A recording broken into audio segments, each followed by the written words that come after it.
Hello. Welcome back to the channel. Where Yes. today it is day 2, but actually day 17 of spring year 1 in our Stardew Valley stream, where we created Winchester Ranch Farm, shortened to Winchester R Farm, but we know what it is. Right, Jeremy? We know what it is. Yeah. They know what it is. Everybody know what it is.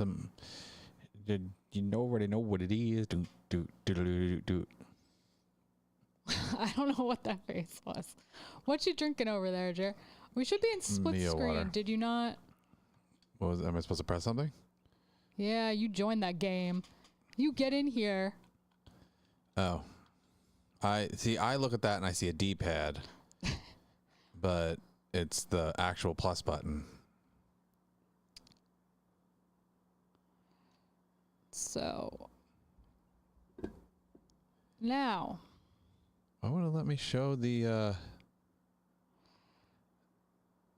It won't let me bring up the chat over here. I gotta look at the chat and it's like a little window over here.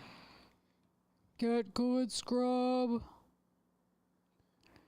Get good, scrub. Well, Jeremy's struggling with the chat. I am going to water our plants. I mean, I can see the chat on the side, but it's like all the way over there, which is it's kind of far for me to be following up on. You holding your salmon I berry. don't remember what we were doing. We're trying to make money, Jeremy. As farmers, we are the impoverished people of the land until one day we're just not anymore because we make it big, selling turnips and stuff. And, yeah, that's how we do it. This was a very roundabout way of getting this to work, but I had to take a second window and do a pop-up for the control panel with the... No, wait. Do the thing that I wanted you to do. There we go. Whatever. It should be good. In other words, Jeremy likes to complain, but we still love him. We still love Jeremy. He's a good boy. All right. Now we can see the chat. That's good. Hi, chat. Well, we can't see it anymore because I clicked out of it. You know, There we go. now you're just being difficult. No, we're not sleeping right now. Back button. All right, I'm moving. We got stuff to do. Many stuffs and things to do. So I'm going to go break open some geodes. And then I think we should do our best to make money. So we could buy nice things. I don't remember what my goals were. You wanted animals. That's true. That just looks like 2 Hershey's Kisses. Oh wait, I can move the... Can I access my... I can access my whole bag. Yeah. I didn't know that. Well, you can't do that in Minecraft. Well, Jeremy. You delightful human. Do I not have my axe anymore? What happened to my axe? Did you? How do I get an axe now? Oh, wait. No, you gave your axe to the guy. Oh, yeah. That was your thing. You wanted the nice tools. That was what I was trying to accomplish. But he has it for a few days, right? Is he going to, like, Yeah. send me a letter or something Maybe. Don't worry about it. when it's done? Don't worry about it. It's only an axe. You don't need it. I mean, I needed to chop down trees because I don't think you can punch wood in this game. Takes 12 days to... We got some melon seeds to grow in the summer, Jeremy. Which is, in fact, next season. So, Elaine, what else are we going to be doing on this stream? I hear you have some Primal TCG things to open. And, of course, I brought snacks. Yeah. We're going to be eating snacks and we're drinking things. And drinking things. And we're going to be opening the new Battlers of Bethesda booster box. Yeah, I'm boy. gonna see what we get. I caught a river jelly. You know, I don't think I've ever caught a river jelly in my other game, which is, I want to say in year 3. Year 3. Yeah. You know, year 3. Since a herring frenzy, we gotta go catch some herrings. But not a red herring, just regular herrings. So. Just regular herrings. Just regular herrings. I feel like we will probably transition to a top-down view when we do the opening, though. Because I'm not going to want to open them up and then just like show them to the camera. Did you see the fishies jumping? You saw them? I do. Oh, I could go fishing. I have a fishing thing. Actually, no, I put my fishing thing in a storage thing somewhere. Where's my storage thing? Probably in the chest in your house. This is not where my house is. Did I go the right way? No, I don't know where I am. You're lost and you don't know where you are. No, I don't know where I am.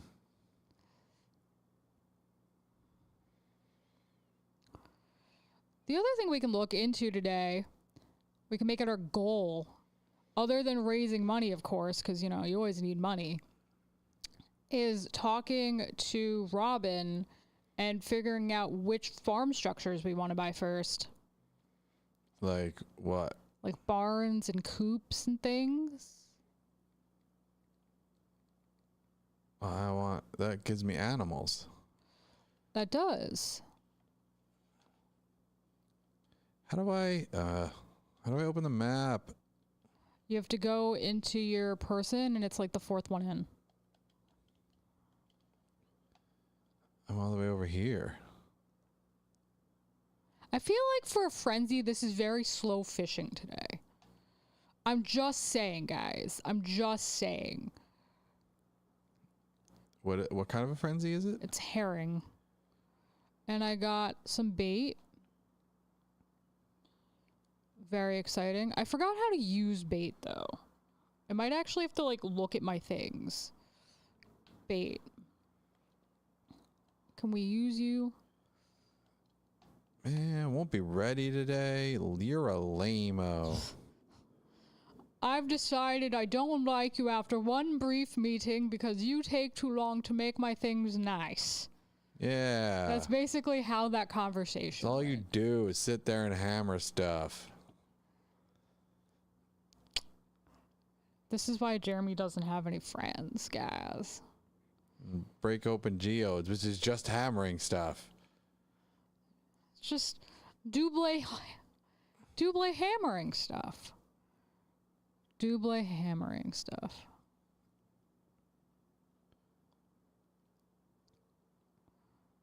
What are you even doing, Jer? I don't know. I'm trying to get back. I don't know where I'm going. It's around the corner, Jer. There you go. I realize that if I don't do anything, I don't get tired. Jeremy, we also don't get money. Oh, this is not my house. This is not mine. Oh, maybe it is? There's an axe in here. That's mine. But do you need your axe? I need all my things, Jeremy. You're not currently using your axe.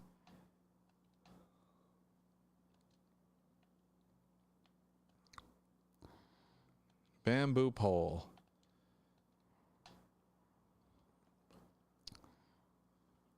After like a full-on 5 minutes, I am ready to fish. Do you know how to fish? No. It's going to go real well. It's going to go great. You just got to keep the fish in the green, Jeremy. Yeah, it didn't work very well when I was doing it last time. Light baby tapping. Light baby tapping on the Can I go H. anywhere? What button do I press? Well, you need to take out your fishing pole, dear. I have. I'm on my fishing pole. No, you're not. Yeah, I Now am. you are. Okay. I've now been go up to on the it. water. Now toss it with X or Y. Okay. Now wait for a bite. Am I doing Y when it does the bite, or am I doing Yep, regular Y. action? Y for the bite. If it already bit, it's not gonna do it It again. didn't give me the hit. Sometimes it takes a while, Jeremy. Sometimes you get nothing. The farm ones are usually pretty bad. They I don't want usually you to just get convenient junk. fishing. Jeremy's not an angler. I got soggy newspaper. That's what you always wanted, right? Yeah.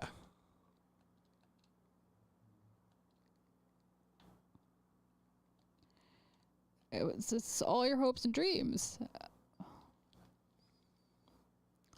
Like, I want to fish, but I don't want to fish bad enough where I have to, go somewhere else.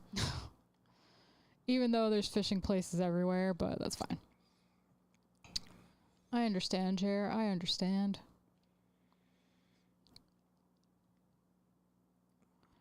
Dominic Toretto. Or what was it? Dominic, Yeah, I think it was Dominic Toretto. Dominic But Toretto. you shortened it to DAM. Oh my God, it's getting dark. That means we're getting closer to my axe coming back. Oh, Jeremy, in your one-track mind, what will I do with you? Who knows? I know. 8 p.m. sleep time. It's 8 p.m., Jeremy. Yeah, after that we get tired. Well, since you're sleeping and I'm not, why don't you bring out our first snack? Okay. What do we want to start with? Surprise me, Jeremy. What you feeling? What you in the mood for? Crinkle, crinkle. Are those potato chips? Yeah. Why don't you show them to the I people? was going to show them after I opened them. Well, that rit's the world of fun, Jeremy. Well, they are original sea salt pure potato gokochi chips. Crispy and elegant cut. Extra thick sliced potatoes. Freshly cooked. I feel like it's kind of interesting that they went for a thick cut because I feel like most potato chips are like, look how thin I am. So light, I break easily in your mouth. You know, It's very hard to get this bag open. that's the Japanese packaging. They kind of just got mutilated. But it is open. Oh, it is. Good hum, bad hum. They just taste like... Or they're not Japanese. This is Japan brand, but it's a product of Vietnam. That's interesting. They outsourced It tastes like off-brand Lay's. off-brand Lay's. How so? It tastes like Lay's, but not Lay's. Yeah. I'll get there in a minute. I'm already doing it.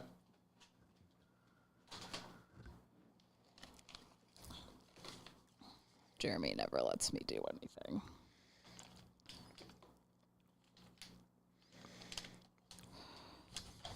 Eat your off-brand Lay's. I will. Do you see what I work with, guys? Do you see?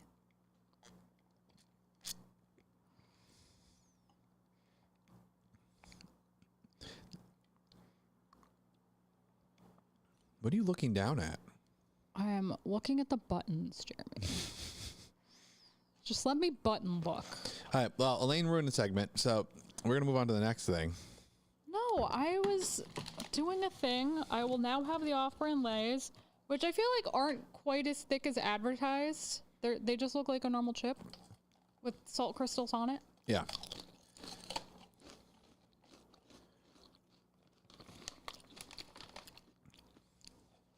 I feel like they're really salty and they don't have that satisfying crunch chip should have. Yeah. Like Off-brand it's Lay's. too thick. Relax. Too thick. Made $600 though. Wow. What did we do for $600? I didn't do anything. I caught newspaper. So we're gonna do this Moshi sparkling yuzu unsweetened drink. It's probably gonna taste really bad. Carbonated water, 100% yuzu juice, organic yuzu flavor. It says that Experience Mochi Yuzu. Yuzu is a prized citrus native to East Asia that is known for its incredible fragrance and aroma. Made with 100% yuzu juice straight from Kochi, Japan, this sweet and tart drink will surely delight your taste buds and joy. Swirl gently before drinking. Refrigerate after opening. So swirl. I feel like I'm having wine. So classy. Do you have a drink thing over there? Yeah. I'm also really bad at it. This is how you can tell I'm not a drinker, guys. I meant, like, do you have a vessel to dump it into? Oh, yes, I do. I thought I had the vessels. I'm struggling with your bottle opener, though. This might be a you open it for me Do you want to hand it to me? I'm coming around the mountain.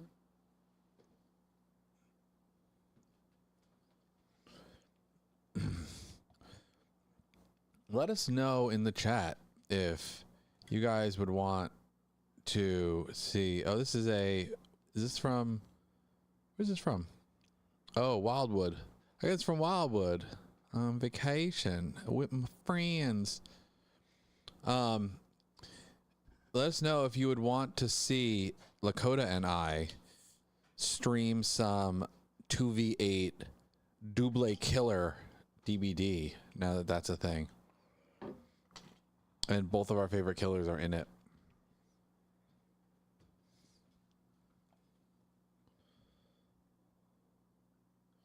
I am pouring.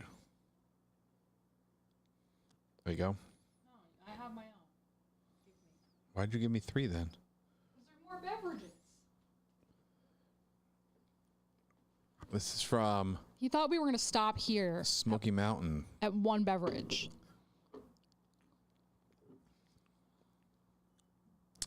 I definitely smell the fragrance. It's like a little bit lemon, a little bit orange. It's not good. I too have a Smoky Mountain cup. Cheers. It do not be good. It's like bitter orange, bitter lemon, watered down, but somehow still bitter. What's with all of the sugar gone? Like, it's unsweetened. Yeah, well. So it's all the tart parts of a citrus fruit with none of the good parts of a citrus fruit. Yeah. We got the green bean we needed. I do not enjoy. I'm sorry you don't enjoy. I can't always make you happy, Jeremy. There will be more sugary things later. We had to start with the thing that wasn't sugary and work our way up. You know? What are you going to be doing to make us money today? I'm going to check on my axe. Oh, it's Because Pam's that's all birthday. Dominic Toretto cares about. Why? You're stopping me from doing my axe. I didn't realize.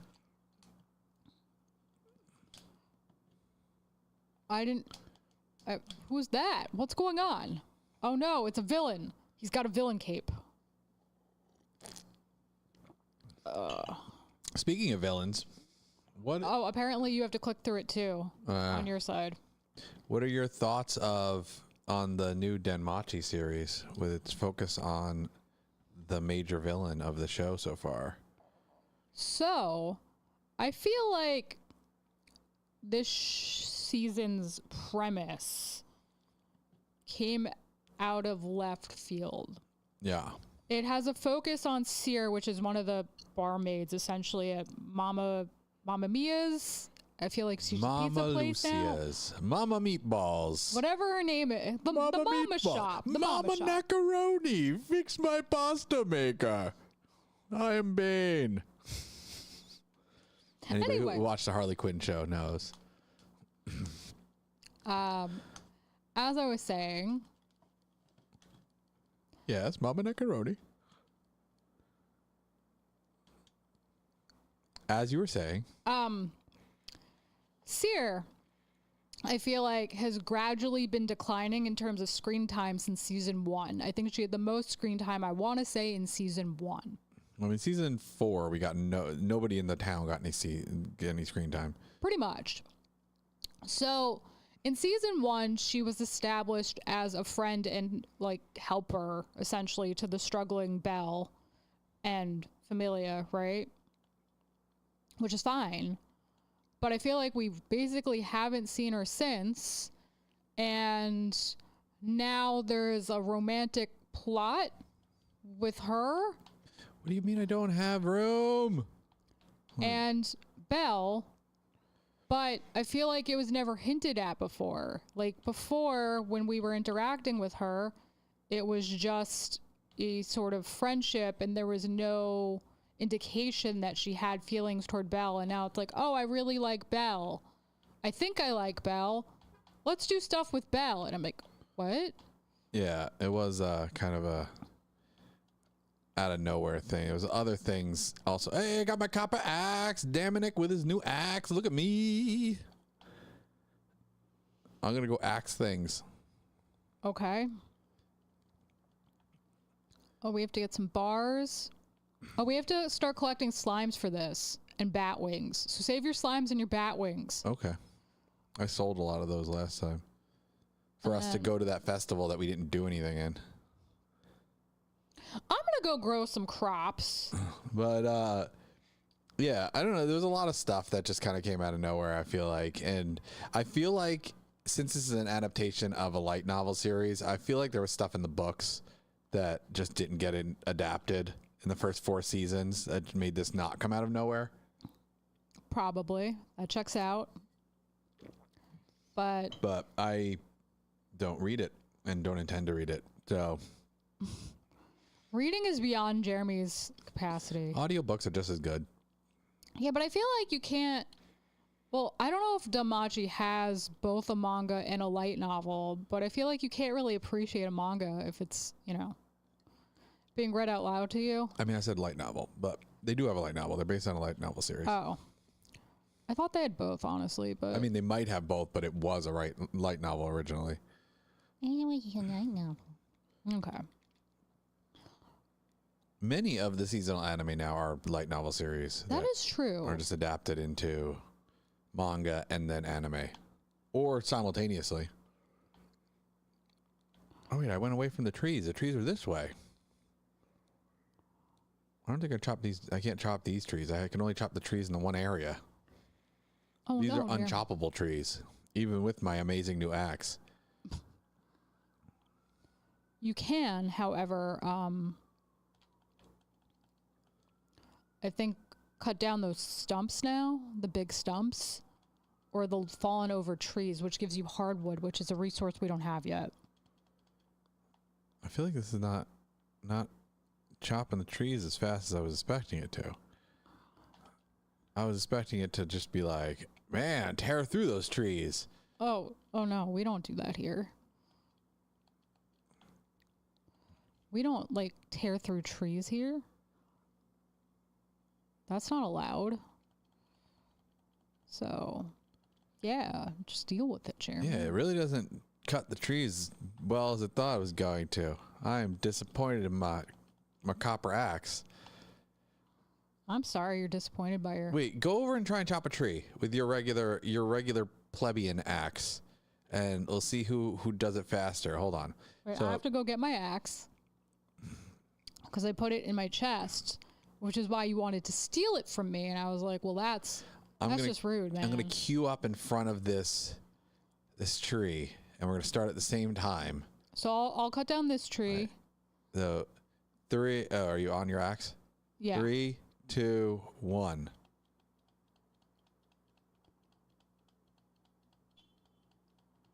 Oh, mine is faster. You also weren't pushing it as hard as I was. So I was just holding it down. Oh, so then it's probably as fast as you could do it, I guess. Huh. Did you use more energy than me? I think so. All right. Whatever. I'll take it. It's a marginal upgrade, but it is an upgrade. I do feel like I'm using less energy. I feel like it would use almost a quarter of my energy trying to do it before. Okay, that really isn't good. I should stop drinking that. Got a taste in my mouth now. It's just sad citrus. I don't know. Maybe the yuzu actually tastes better. Why it tastes like sad. Life too short for sad. Vegetables taste like sad. This is a fruit, Jeremy. Why can't I hit this freaking stick? Oh, I can't pick it up because I don't have inventory space. It doesn't go away, so you can just come back for it later. What do I need for my field snacks? Oh, I don't have any acorns. Well, I am going to go deposit some stuff in my box. In your box. In my box. Boxu. Boxu. That would actually be good for us. What do you mean? Boxu, because we do this snack thing, and that's literally what it is. And then maybe we can get them to sponsor us. That's the long game, man. We got it. That's some pro level thinking. We're thinking ahead. A Boxu sponsorship. All the other YouTubers seem to have a Boxu sponsorship. Yeah, and we're like only marginally smaller than them. Only a little bit, man. Like we're right on Philip DeFranco's heels. Oh yeah, definitely. We'll catch up. Yeah, we're like right there. We're so close, man. It's like when I was watching Unis Honest and we were playing Minecraft and I was in my rivalry racing to 1 million with Ethan. Like we were neck and neck there for a while and he just, pulled away towards the end. Yeah, he did. Just, so rude. I mean, he didn't know about the rivalry, but we knew. We knew about the rivalry. We knew.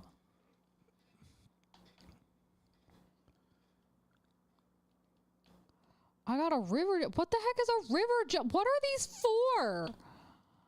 I feel like there must have been an update since I last played because I've never caught these before. Oh, you could go plant the mixed seeds. We can get things. Mixed seeds? That sounds untoward. You're just going to have different seeds mingling with each other? Yeah, you never know what you're going to get. That seems unnatural. Wow. You're unnatural. Oh no, I killed a sapling. There'll be another one eventually. Yeah, but they take forever to grow. Well, maybe you just stop cutting down all the trees. Well, I mean, we need the wood. Eventually. The trees wouldn't be there if we didn't need the wood. Yeah, but we don't need all the wood right now. I could just put it in a box. I was over on the bench. Oh, Jeremy, what am I going to do with you? How much money do I need to upgrade my copper axe into I want to say 3,000 or it might be 5. So we're close. No, we have to save money. We have to save money for my next level of axe. Oh my God, Jeremy, you need to actually concentrate on the game, man. I'm concentrating very hard. I'm clearing all of this stuff and axing trees.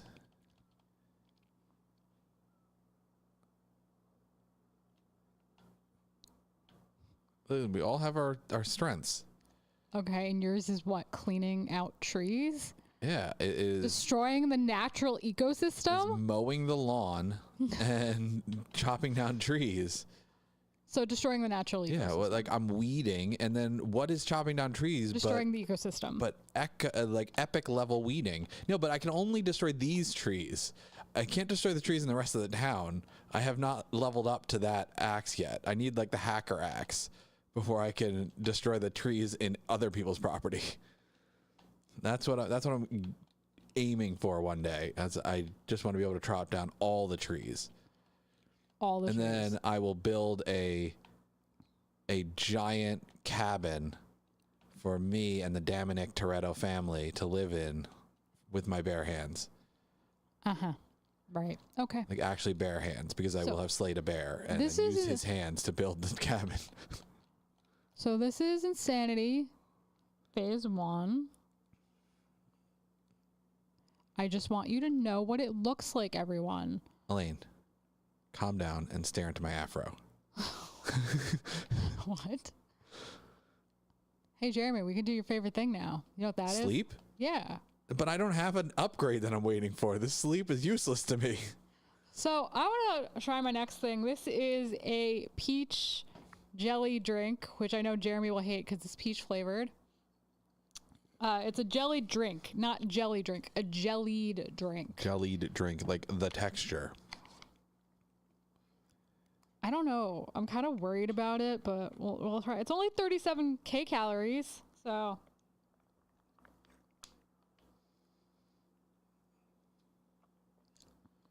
I feel like that deflated so much more than I was expecting. I was like waiting for it to enter my mouth and it just didn't. It's convenient packaging when you need to take it into the jungle with you.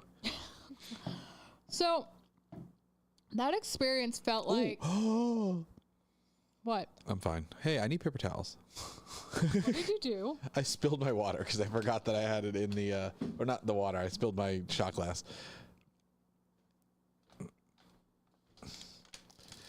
That had the gross citrus stuff in it. But so what did it taste like?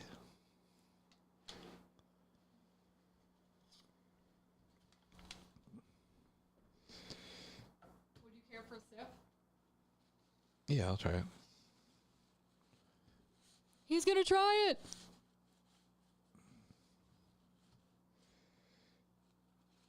I'll just put it down while I clean up the desk and you can give your thoughts.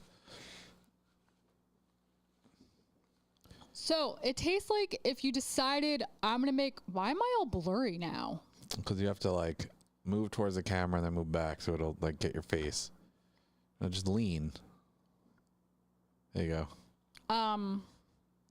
So you decided to, make Jell-O into a drink because why not? No, I don't like Jell-O. It's my least favorite dessert. And like you realize like halfway through that you screwed up, right?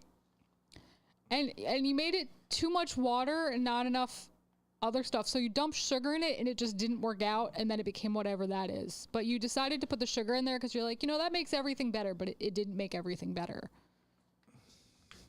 I feel like it did very good in capturing the peach flavor, though, for like an artificial thing. It's very sugary, though, isn't it? It takes a little bit for it to come out, too. That's what I had before, right? Am I supposed to squeeze it? Yeah. Squeeze it. Get it into your mouth. It's fine. It's very sugary, right? It's the worst parts of boba tea. It's like that. I don't know why people like boba tea because it has a weird texture to it, and that's the thing that people like about it. I don't understand. It's literally like if the whole thing was made. Does it have tapioca? No, it's a jelly drink. It gets jellier as you go down. I got like the watery jelly, and now it's actual jelly. But does it have tapioca in it? Like, does it? It's not that same thing. We made $317. It's all the trees I chopped down. Did you put anything in the basket? No. So you made no money. That's how that works. No. I made money through deforestation. That's how companies make money. I have a request for you. I need fresh cauliflower for a recipe I want to make. Could you bring me one? Jody. We have one growing cauliflower. Oh, you should plant your seed. That sounds really weird. Dominic Toretto plants his seed everywhere because he's trying to grow his family. Take your mixed seeds, put them in the earth. And then we gotta water our plants. Time to grow my family. Heck, man. Plants are his family. You don't know what comes out. They're mixed. Air. Where did you... Okay, we're gonna water that now. I love how you hold like everything over your head. Okay, that's enough water for it, man. Don't drown the poor guy. Wait, I have superfood stuff. What? Oh, I waited too long. I had to put it in ahead of time. I should have put the superfood stuff that I have, the basic fertilizer. I too have fertilizer. It's okay, man. Oh, yeah, but I didn't put it from my mixed seeds. That's okay. We don't have a single already grown cauliflower? No. It's really hard to get this stuff out, too. Can I say that? This is, like, very hard to drink. I don't want my drinks to be labor intensive. I feel like drinks are supposed to be the least labor intensive. That's why they give it to people, who are struggling. They give them drinks? I mean, we always have drinks. What do I need? Why do I not have... I need acorns. Did I already chop down all of my oak trees? Is that why I have no acorns? I love when he just like yells at the screen. It's so adorable. Is this an oak tree? Can we build in these like ruins over here? So that becomes a greenhouse eventually. We have to unlock it. And it's very handy because then you don't have to... It doesn't have a door. It's already unlocked.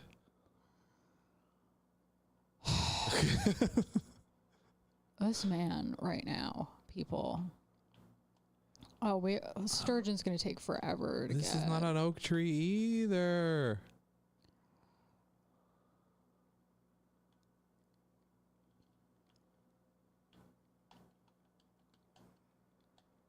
Okay. What is this that I have above my head currently? Copper. Oh, it's copper.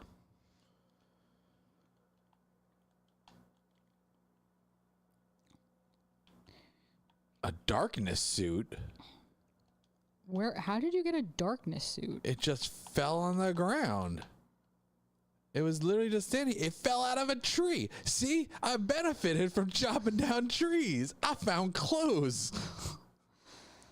Oh, Jeremy, what am I going to do with you? I don't know, because you won't be able to see me because I'm wearing a darkness suit. Oh! How do I? So what are your opinions? If I can figure out how to put it on. Backtracking a little bit, what are your opinions on the new season of Wait, I had to figure out my darkness suit. Danmachi? That is currently my top priority. I had to figure out the basic controls of equipping things on my person. There we go. We got there. I have to take off my vest. Oh Like my baseball with a God. Look at it. I am amazeballs. Look at that. It's a black suit top with a faded red pocket square. I need the rest of the suit now. How do I find the rest of the suit? That is my quest. I no longer care about axes. I only care about suit pieces. I need dress shoes. I need a big hat to sit on top of my afro. That is what we're doing right now. Yeah. So Danmachi. Oh wait, I have a cursor. I've had a cursor this whole time. Yeah. My primary thoughts on the new season of Danmachi is I like the ending song because the version of Freya they use is very sexy. Is that all you think about, Dominic? I mean, listen, there's not a lot of substance so far. So, I mean, the only reason I was still watching the show up until this season was because I love Hestia. Oh, and there was very little Hestia in the last season, and I was very disappointed. But this I did enjoy when he was training with the guy. I thought that was funny. I didn't enjoy the fact that they kind of negated it so fast.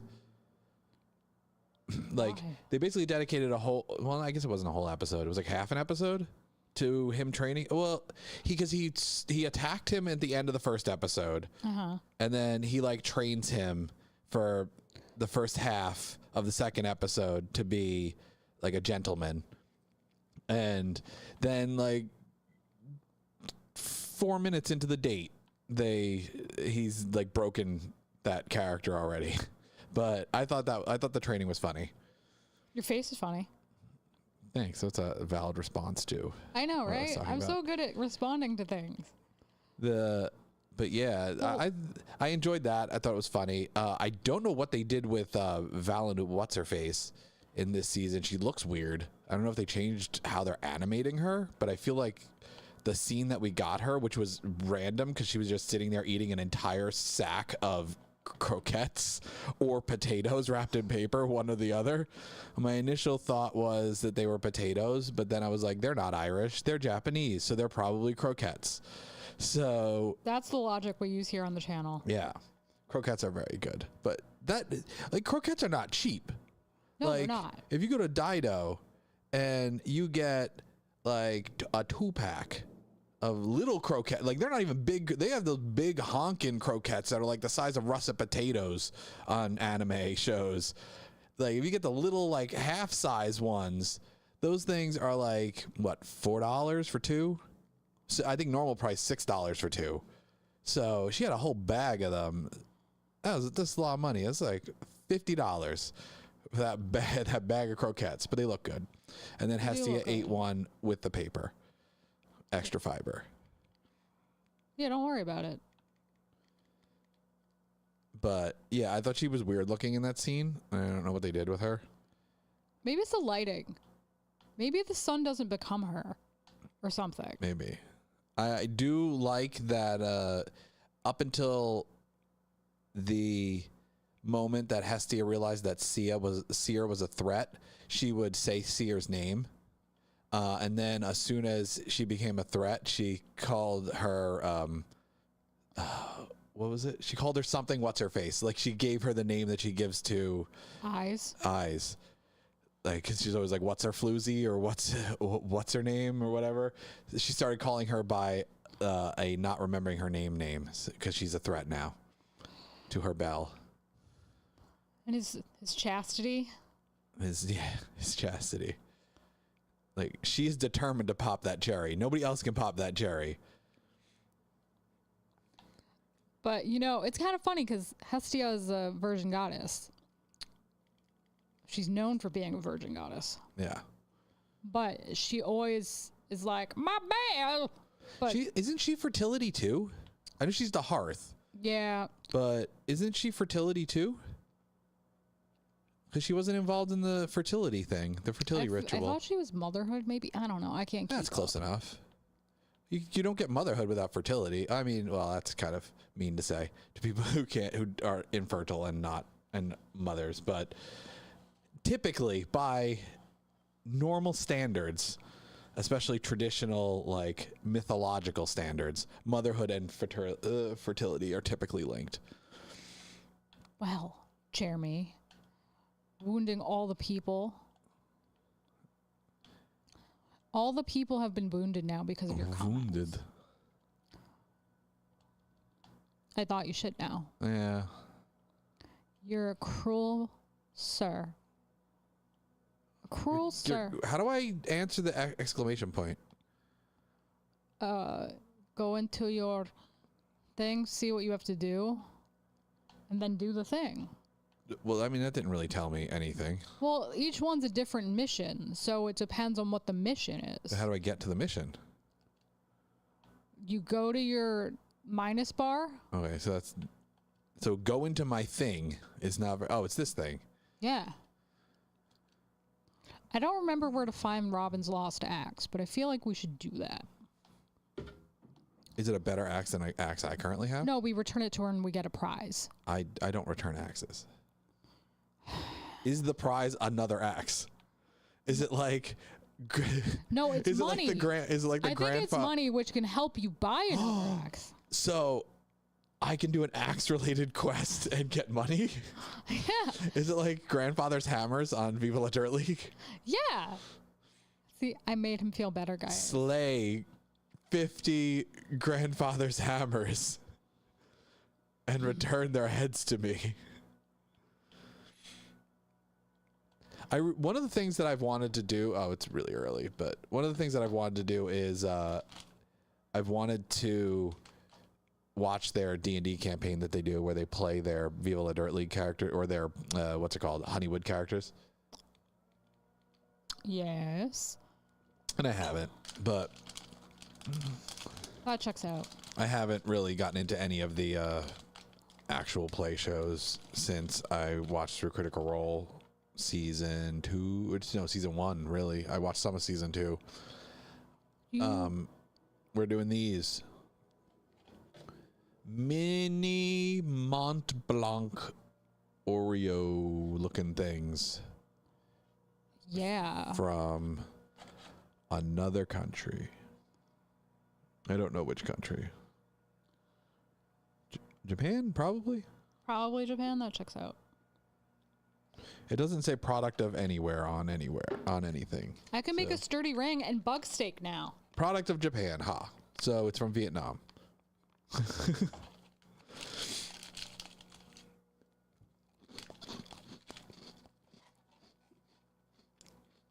Is it coffee? No, it's chestnut. Well, this just shows a picture of a chestnut.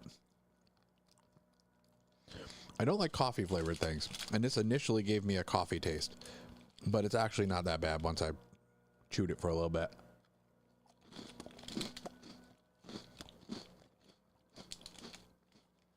I can make bug steak, Jeremy. We made $40. We made $40, Jeremy. I can fish. We can make a worm bin.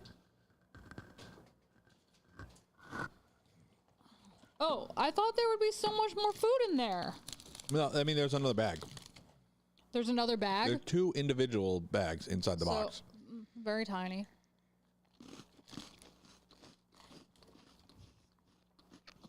I made 40 whole dollars. 40 whole doll hairs. All right, that really does taste like coffee. Doesn't it? Like bizarrely like coffee. Okay. So I'm going to try to make a recycling machine. And what that does is we put trash in it and it spits out not trash. Okay. And by that I mean fishing trash. Specifically fishing trash. Yeah. Now, what do I need to make one?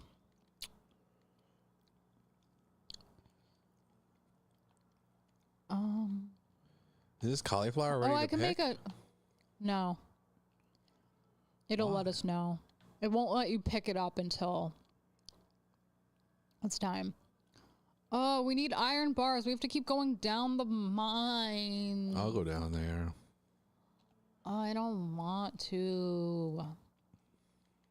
I wouldn't mind it if our weapons weren't so terrible because it takes forever just to kill slime. How much money do we need? We need 2,000 to upgrade a thing. So we can upgrade like a sword. No, it's a little different with swords. You can go buy new weapons, or they drop a lot in the mines once you get farther.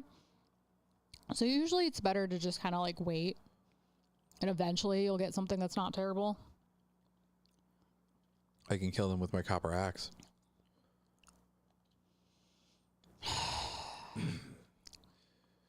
Do not tell Dominic what he can kill things with.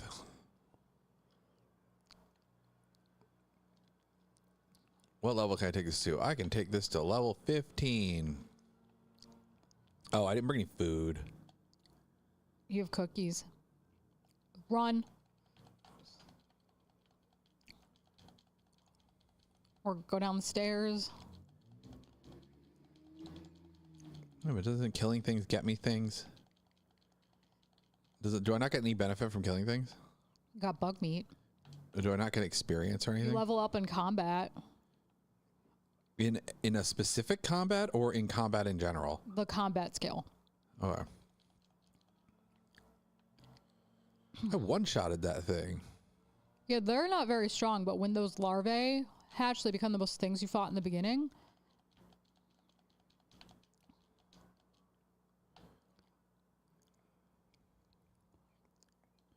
I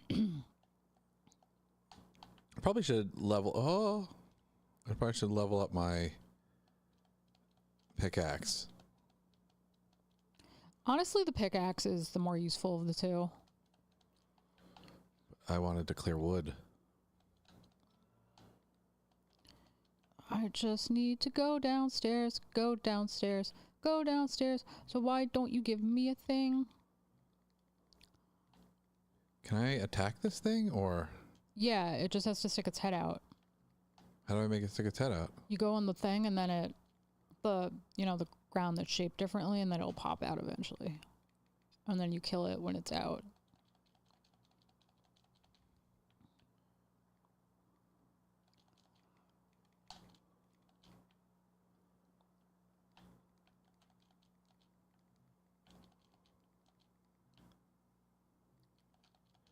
Oh, this is just time consuming and annoying.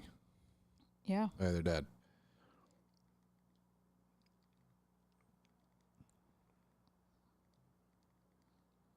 I killed the mole rat. I'm playing baseball with flies. Oh, there's a chest. Sometimes it has food in it. I eat that. You do eat that. How do I open it? Just cut into it with your axe. I open it with my axe? Yeah. Didn't do anything. That one was empty. It happens sometimes, Jer. What the frick? I don't have any inventory space now. Well, I'm sorry the universe doesn't deliver onto thee what you desire. That's lame that it can just be empty. You're like, I found that. You should have a thing. Even if it's like a crappy thing, it still should have a thing. Them's the rules I just made up. And I'm backing it up with this gun lent by the National Rifle Association. Oh, Like, what happens if somebody said, like, if you were in a D&D campaign and the DM's like, you find a chest and you spend time to open the chest and there's nothing in it. Sucks to be you, friend. I mean, it's not even a mimic. Like, even if it was a bad thing, it still would be a thing.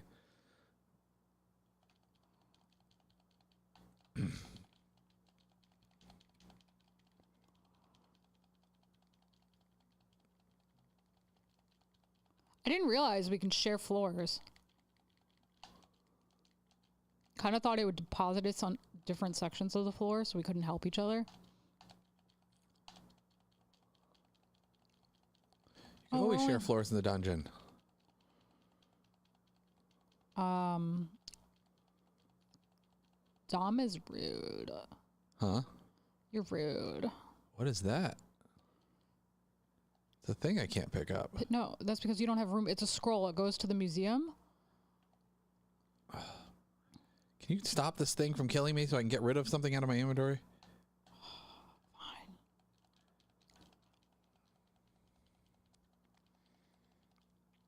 I got it. No, I wanted that. That was mine.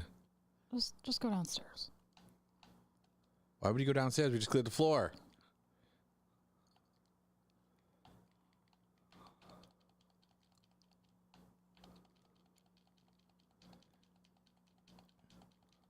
You stole my scroll. It's going to the museum. Yeah, but I want to put it into the museum. You can have my bug meat and I can take my scroll back. Here. How do I Jeremy, we need to clear the floor. We've got to get to the next level. We got to get to 20 by end of day. Come on, Jeremy. No, that just throws it out. Come on, Jer. Be a good man. Find a thing.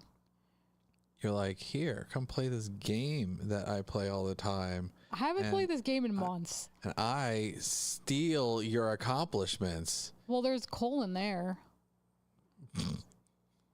Want coal? I got coal. Oh my god. If I kill you, can I loot your body?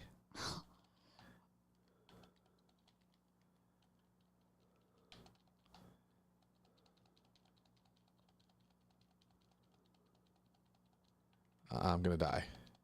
Eat something. I can't while I'm being attacked. You're not being attacked anymore. Just eat something.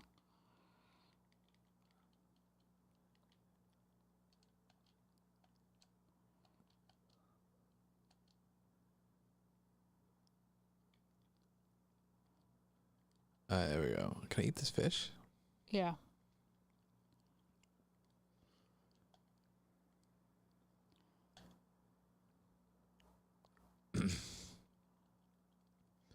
I can't eat the bug meat, right? Not straight like that, no. You gotta make a bug steak. What is this? Coal. It's in the cart. This is coal? This In thing the I'm cart. holding in my hand? No, that's a cherry bomb. In the cart, there's coal.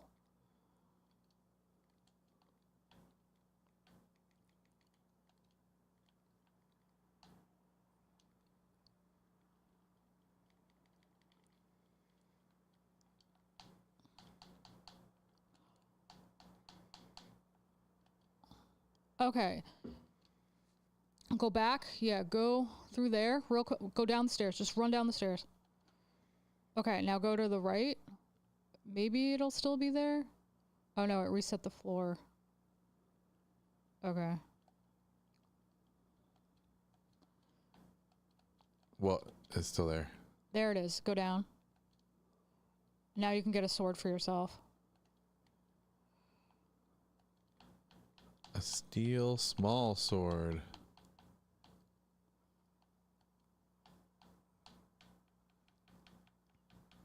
Get rid of the white algae. It's probably the most useless thing you're holding. I can just eat it, can I? Not when you already have something picked up. I don't think anyway. Oops. Wait, you can't drop items. Give me my damn scroll. Eat your damn food and we'll deal with it later. No, you'll deal with it now. Sorry, I ran away. I can't hear you. I can't hear you. I can't hear him, guys. Can you hear him? I can't hear him. So this was floor 20. Floor 20! Wow. I think this is the lowest my energy has gotten this entire game.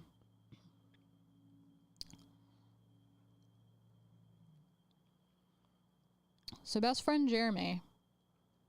I'm only friends with people who don't take my scrolls. Jeremy is being a little baby because I stole his scroll. I don't think I know how to get home. Seems like a personal problem. I'm just saying. Okay. So we're progressing these fairly well.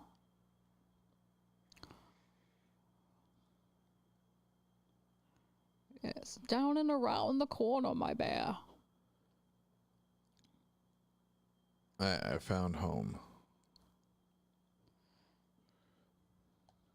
I'm going to put the scroll in my chest, or I could put it in your chest. I'll put it in your chest. How about that?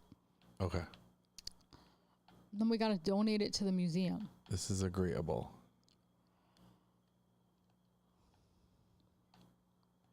I'll put my rusty sword in there, my brown jacket, my wood, stone.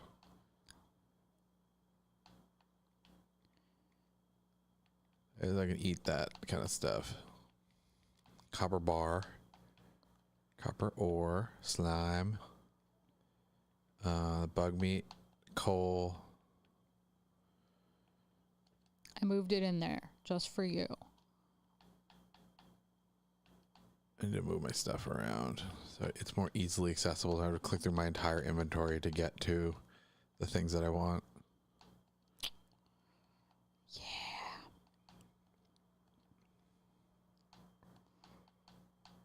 Oh, Jeremy. What am I to do with you? Jeremiah of Jeremiah Land. All the stuff that I don't readily need can go into the backup row. Where did you put it? In the outside chest. Cat, I need to get into bed. Move your butt. Okay. While Jeremy's fiddling with his things, I'm going to show off this new Hello Kitty 50th anniversary boba milk tea Thai tea drink. Look at Hello Kitty. She's so cute.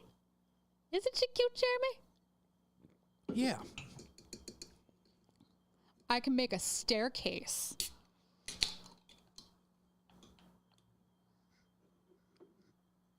It says waiting for other players. It won't let me progress.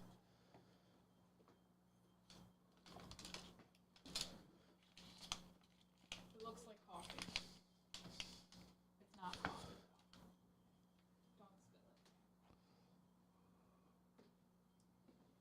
Don't spill it. It looks like brackish water or maybe coffee.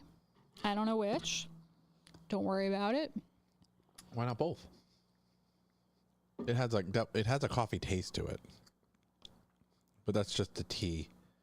It's very sweet, and it does taste like chai tea or Thai tea, but it's got like that like scratch in your throat at the end. You know when you have too many spices in a tea? Your throat just gets scratchy at the end. It's got that. It's not bad. I feel like Lakota will like it. Yeah. Should I go deliver it onto the child?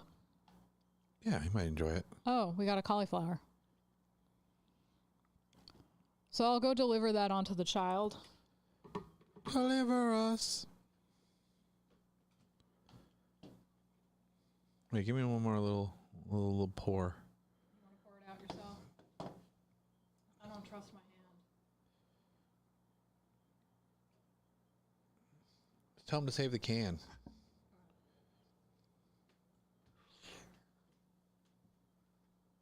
One of these days we'll show you the special can shelves. We wash out the funny cans that we find or cool cans that we find.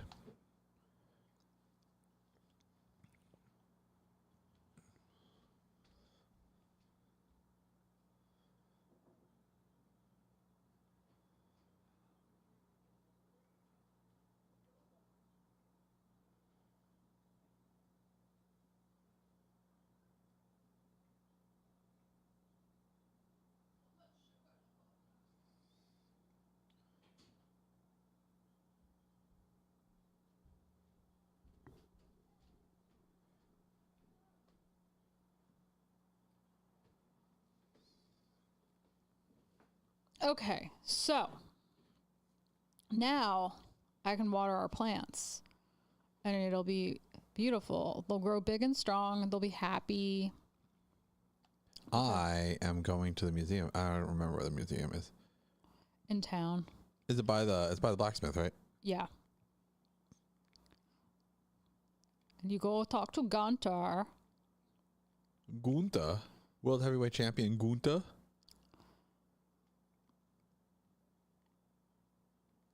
Yeah. You know, since we were talking about anime before, I feel like we really have to touch on season 7 of My Hero. It's season 7, right? Or is it season 6? Season 7? Season 7. Would you like to begin our discussion? Because I know you have many opinions about this season. Oh, where do I want to place this, though? You donated all this stuff? Yeah. Do you know that there are other scrolls and they come in different colors? I don't. Ooh, I collected a reward. Melon seeds and cauliflower seeds. Did you give the cauliflower to whoever we're supposed to give it to? No, not yet. I got 100 gold. But Jody. I don't know. I'm not a huge fan of how they've handled most of this season. Go on. I think that they've drawn it out a lot, and you know, that's good in the sense that we get more, but it's also bad in the sense that most of it feels like unnecessary filler, like padding, not filler, because it's canon, I would imagine, most of it, but it just seems like padding, where they're just stalling out the fights, especially like the Shigaraki one. And I have a glitch. you have a glitch? Look at my glitch. Initiation? No. So there's Oh. And it's just made everybody involved less impressive. no anything but that. I think one of the things I ran into is they just like made him too powerful, and then they're just like, we have to nerf him as much as possible. I mean, his ability was decay, so it was already strong, but they're like, oh, we tempered that by the fact, and we're talking about Shigaraki, of course, that Yeah, like spoilers if you haven't caught up on My Hero Academia through the latest season, I will wave my hand in front of the screen when we're done talking about spoilers.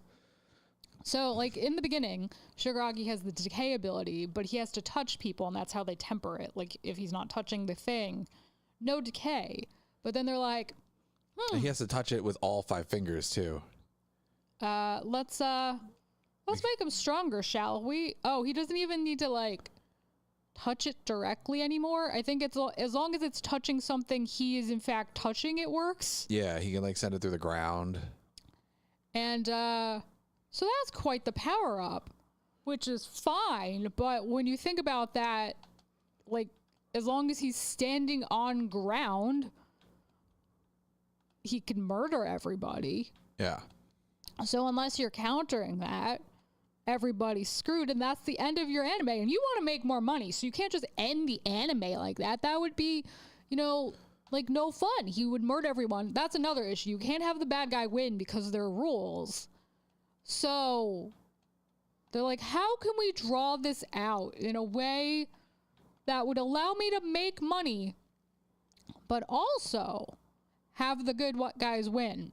Oh, we gotta like nerf the shizzin out of this. And that was that. And then we got the season. Yeah. But it wasn't just that they nerfed him. It's just that they made the fights so awkward. Like they divided everybody up into like little groups, right? That's fine.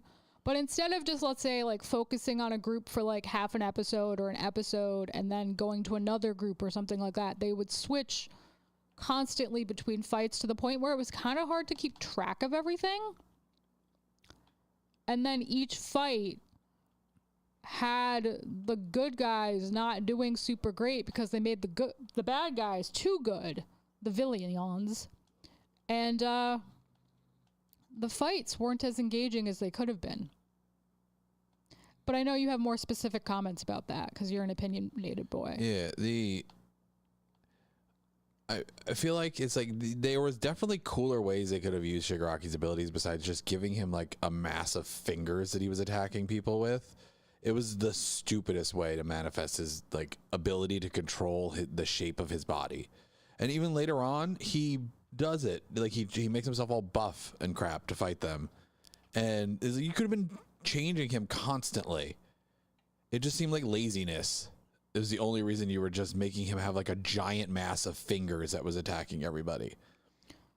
And they nerfed him by having a racer head and the guy who can copy powers, who all of a sudden doesn't have a time limit, being able to just constantly look at him and erase his powers.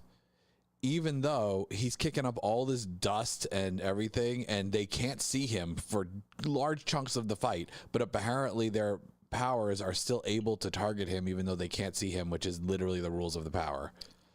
Don't worry about it. It's an anime. Don't ask questions. It's an anime. Don't worry about it. I also feel like there's no stakes at all because none of the good guys are going to die. And there's like no threat to anybody, and there's opportunity for there to be like consequences, but they don't go that route. Like specifically talking about the resolution of what's his name, Endeavor and Toya. Like Endeavor basically never pays for any of the stuff that he does. He abused his family, he abused his wife, he abused his children, and really never got any repercussions from it. Like, yeah, they kind of like shit talked him a little bit, but he basically was able to just keep on going like he always was. And the resolution is literally like all of the family coming together to stop Toya from blowing everybody up and stop Endeavor from sacrificing himself to end Toya. And I think it's crap that he never has to pay for anything that he did.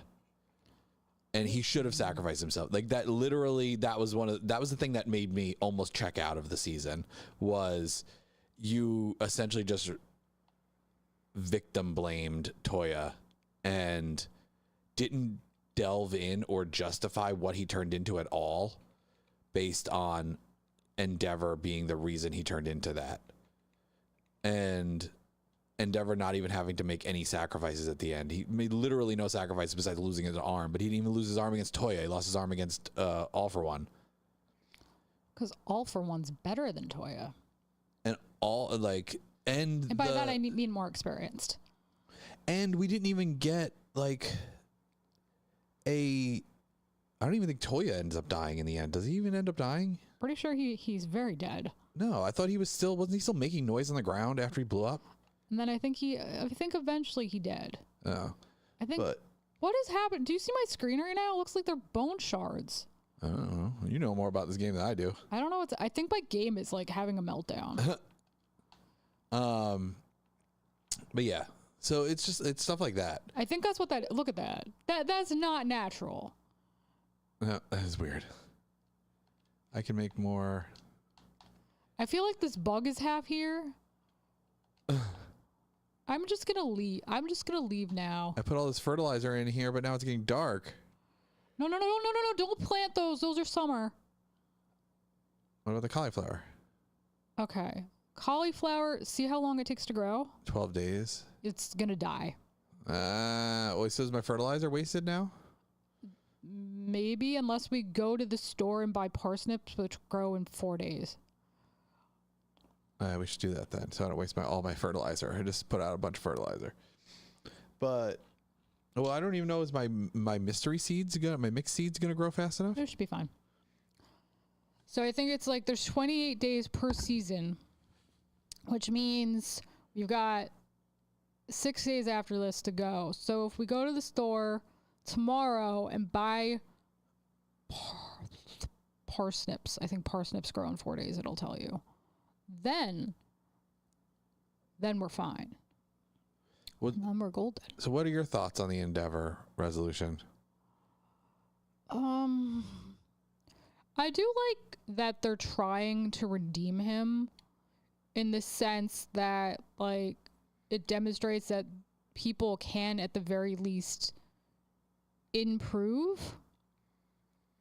I think that's an important message, that people, can always grow, even when it doesn't seem like they can, or things seem, hopeless. I mean, sometimes they don't, or sometimes they take too long, but I think expressing that there's potential is an important thing to express in a medium aimed at younger people. I think, and obviously we're not people who have read the manga or any of the literature, and it's possible that he, quote, gets published or gets punished later, but we haven't seen that yet. I mean, there's almost nothing left. We're at the end. I mean, but yeah, we don't know if, you never know. It's possible. There's still time, is what I'm saying. But we haven't seen anything yet. Yeah. And the only thing that we've really seen is, like, the strain on his family, which you could argue is a bit of a punishment. Like, just not having, like, that close-knit family or that sense of family or accomplishment that he might have wanted. Even if it's, like, not direct in your face, it's still technically there. But I can see where you're coming from in the sense that maybe there should be more. Maybe he should have, just died and whatever. But done the noble sacrifice. But then that's also so cliche. Like, I feel like that wouldn't even be satisfying. It's like, oh. But so is the power of friendship, which is basically what happened. Not the power of friendship. I mean, it was the power of family, but it's basically the power of friendship. That's a different kind of family. Dominic Toretto knows that the power of family is stronger, but from a literary sense, the power of friendship and the power of family are basically the same thing, and that's what it was. It was like they came out of nowhere to, come together as the power of family and beat Toya. They didn't come together and try to stop him in a non-lethal way. They came together to be like, oh, you're going to die. We're not going to stop you from dying. We just don't want him to die. So, bye. We're having these milk tea Kit Kats. Show them the big packaging because it's cute. I did. Oh, did you? Mm.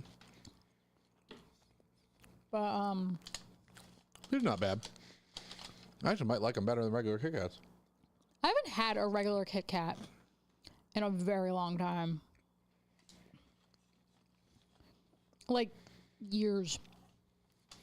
I feel like they're definitely smaller than regular Kit Kats too. Right? Yeah. Well, I mean, they're like the snack size ones. We have to buy parsnips. Am I buying them or are you buying them? I mean, are you closer? We have I'm shared on my money, way to town already. We have shared money, so. Oh no! The ground is already getting. I'm gonna come back. Don't worry. So the bookseller is in town. Oh, we have to wait until 9. Bookseller, give me your strongest books. So I have to do something until 9. You cannot handle my strongest books. While I'm doing that. Oh, they're white. Yeah. Like white chocolate white, and they're very melty. It's already melting in my fingers. So it melts in your hand, not in your mouth.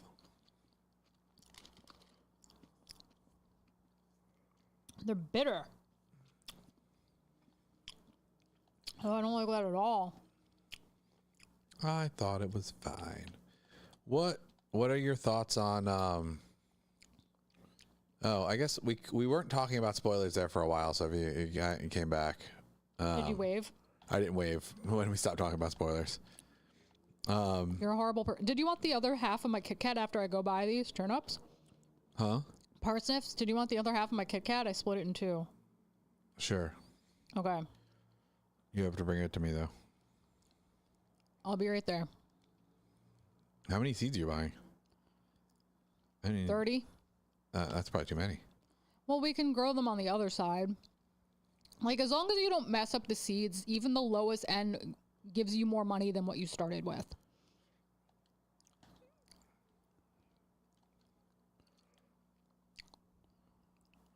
Here I come. We have this other side, too. Don't worry about it. Yeah, but this is... I have... Wait. I didn't put any fertilizer in that spot. Do you not have fertilizer? No, I put you put it in an unfertilized spot. Yeah, we're gonna. I was gonna get more fertilizer. Oh, you had more? I can make more. No, we don't want more. Why? I just don't. But then we can get the better quality ones. That's not how that works. Literally what it says in the description of the item.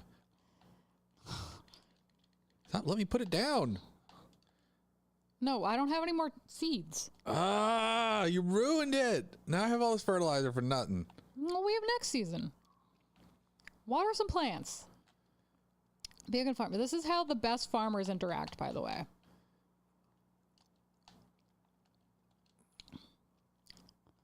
Yes, unilateral decisions, not at all respecting the... Oh, wait, where is that my plant? Which one? Oh, this is my plant. Which doesn't seem to be, like, getting any bigger. Okay, you need to turn around, guy. Oh, look, we're watering together. Okay, I'm gonna bring your Kit Kat.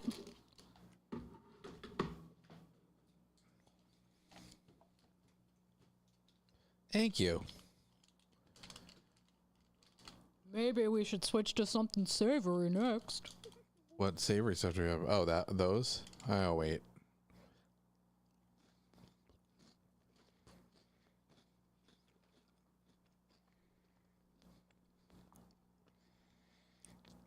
You're talking about these goldfish, limited edition goldfish that we have down here?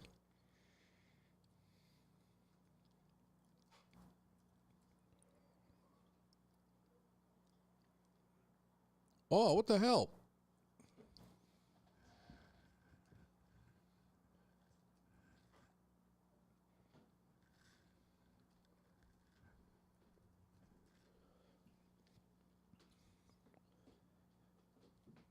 I love how he talks to me when I'm in the other room. What were you saying? I don't know. Look what I figured out how to do. So, we're going to briefly talk about, what do you think about the resolution of Toga? Toga? Oh, God. This will disappear when, if I remember, this will disappear when we're no longer talking about spoilers. So I feel like the way it was animated was very bizarre.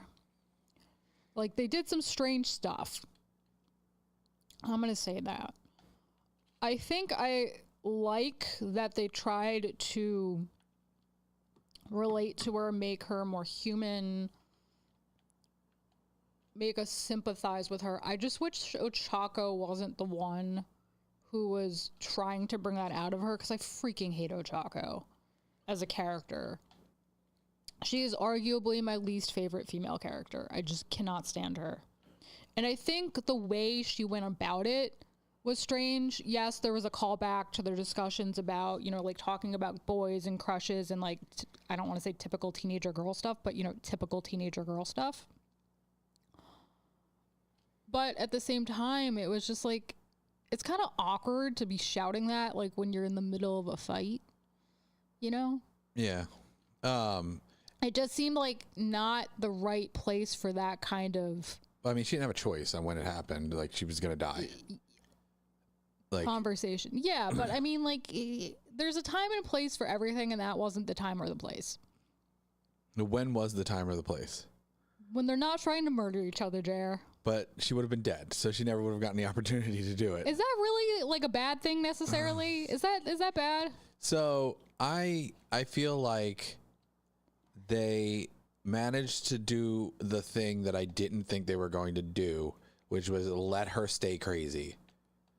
Like, they didn't well, I mean, they condemned her to a degree, but they didn't condemn how she was as a person and who she was as a person, because she has her sense of what love is, and she has the whole like drinking blood thing, and that's a thing that she like feels. It's a way that she interprets what love is, and they didn't take that away from her, which I thought they were going to. I thought what they were going to do is they were going to be like, bitch, you crazy, stop being crazy. And she's gonna be like, you're right, I'm crazy, I'm not gonna be crazy anymore.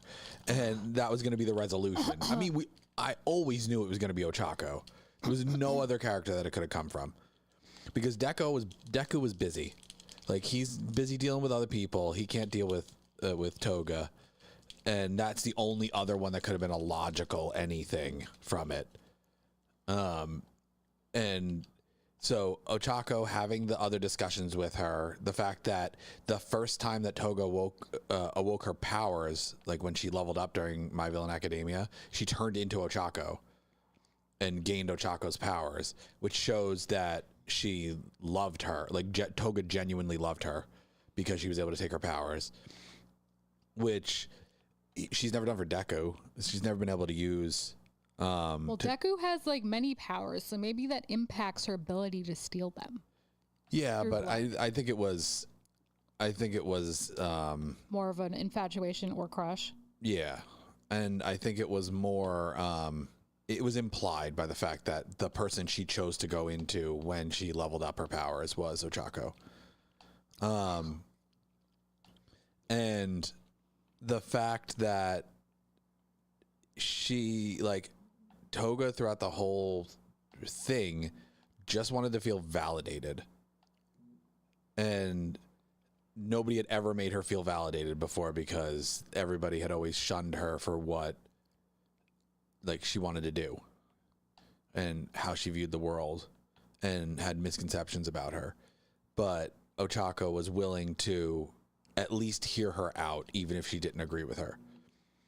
And the shot of, like, Ochako, am I cute? With her crying, like, her face on the screen was like a tear-jerking moment, because all she wanted was that validation that, like, any, like you were saying, like, any teenage girl may want, regardless of what their priorities are and how they view the world. Is like, she just wanted to be seen as cute and with affection from someone, and nobody would give it to her, and that's all she wanted in that moment where it was a life and death battle, was to be told that she was cute. Yeah.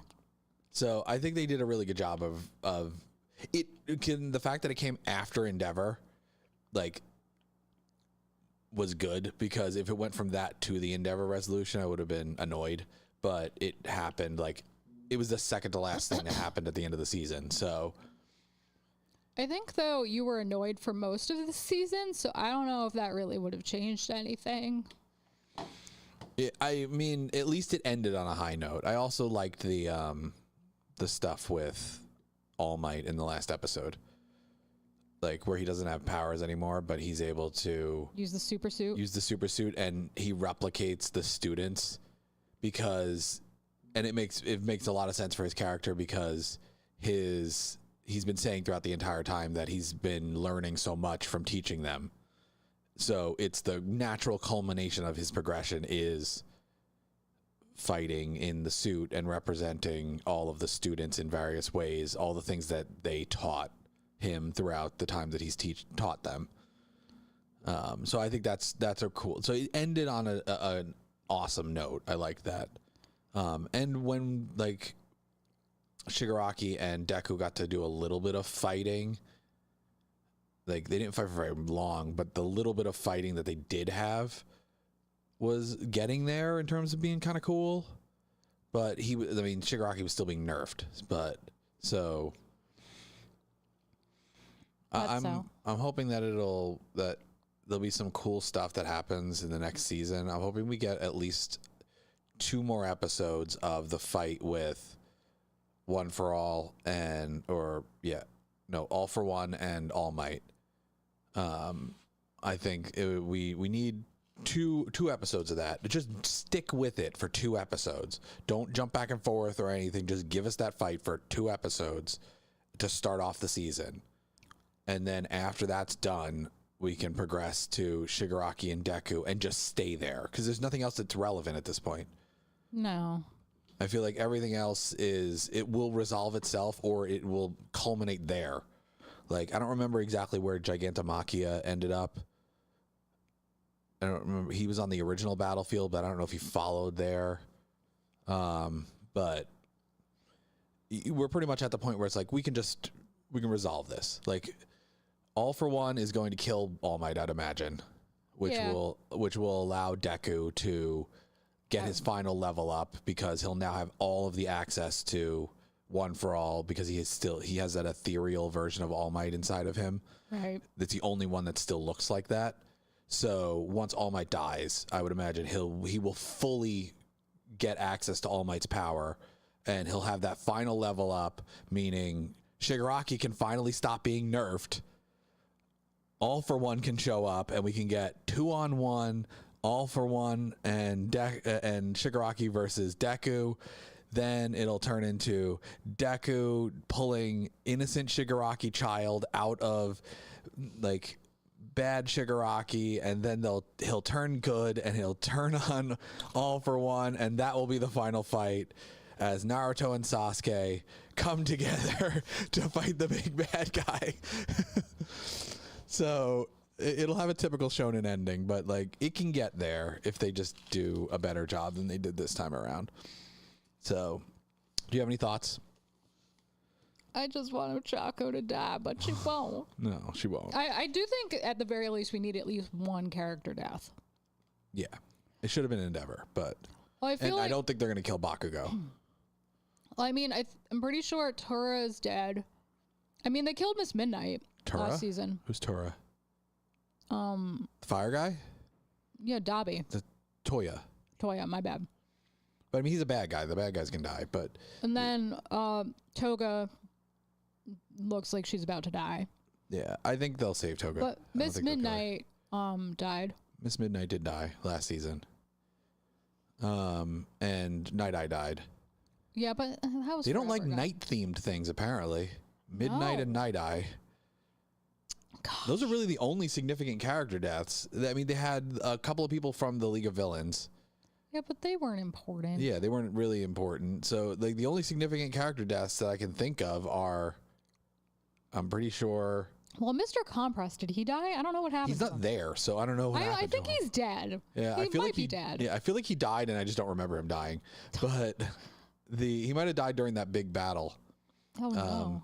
But it's really just been Night Eye and Midnight are the only like significant ish characters that have died. Yeah. Everybody else has survived because they didn't even end up killing off what's his name?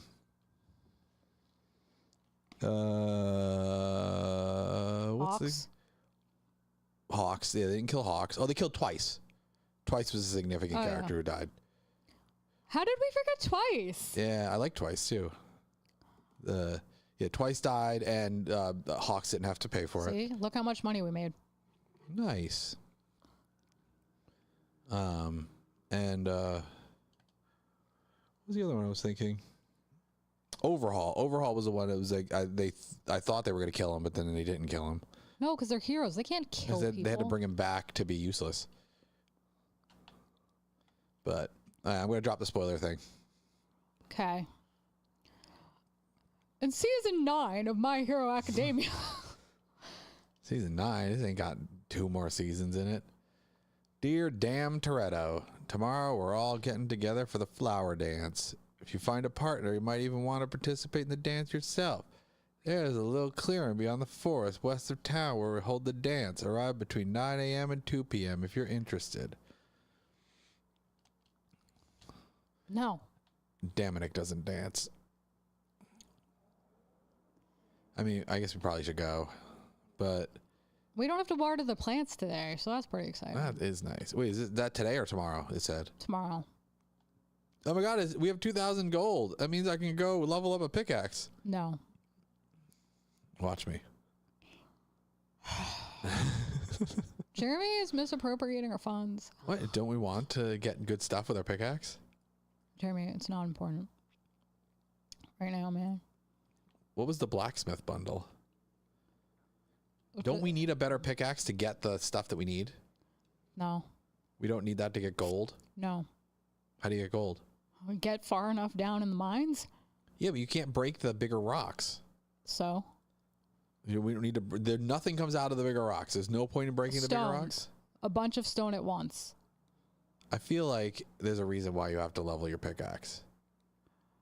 So I can break your face in! What?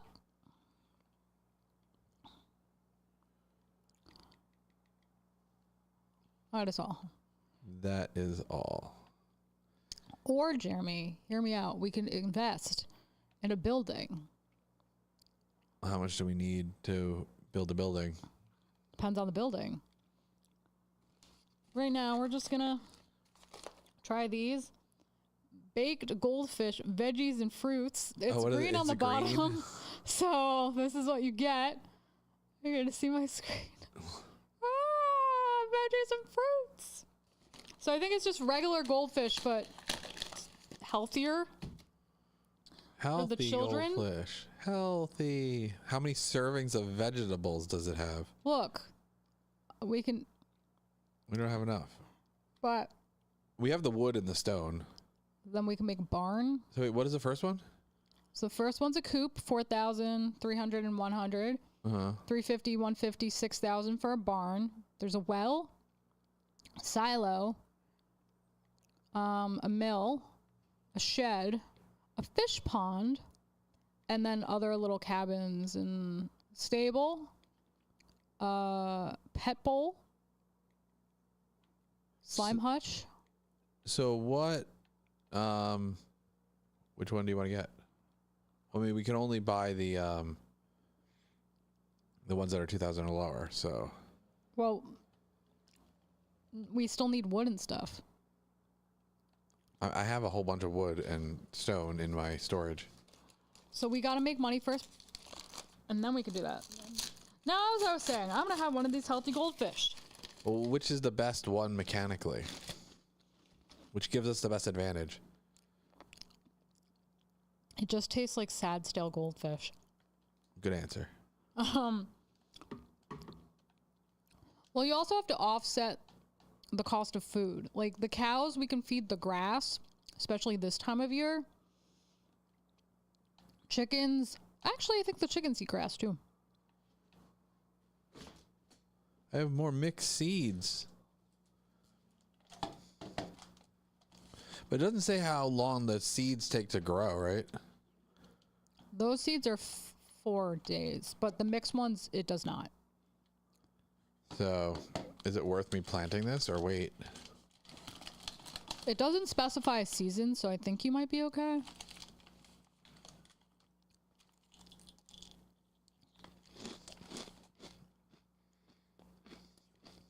See what I mean? Just sad, stale goldfish? No. It's not great. I've never been the biggest goldfish fan. What? It's a snack that smiles back. How can you dislike goldfish? Well, you have to smile in the first place for it to smile back. Wow. Wow. This took a turn real fast. I'm not a fan anymore, Jeremy. How dare you? Or maybe I should put this next to my other mystery plant. So that I know which one it is.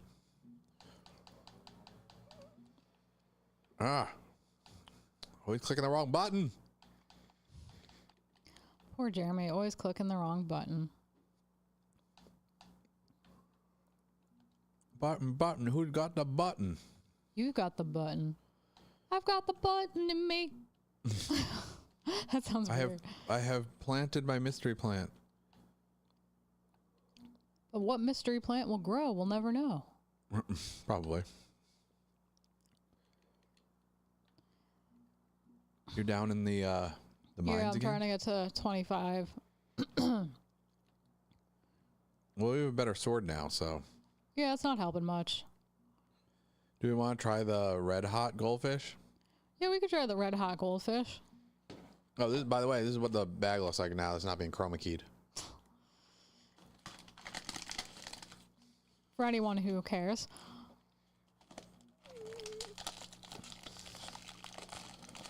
These are. Do we get these in Canada? Yeah. Don't worry about it. Goldfish edition limited. Limited edition goldfish.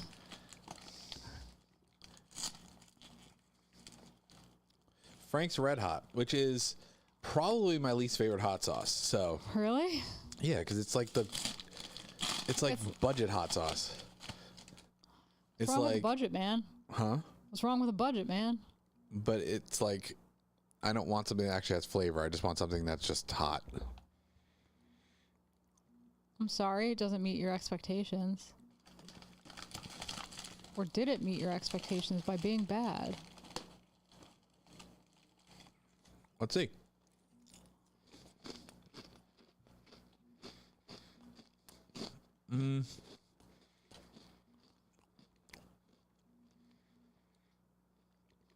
Well. It's better than the veggie ones. So better than the veggie. That's good. Because it has flavor. Where the veggie ones I feel like didn't have flavor. Well, that was just the regular cheddar flavor. But it didn't really taste like cheddar. It just tasted like sad. Why so sad?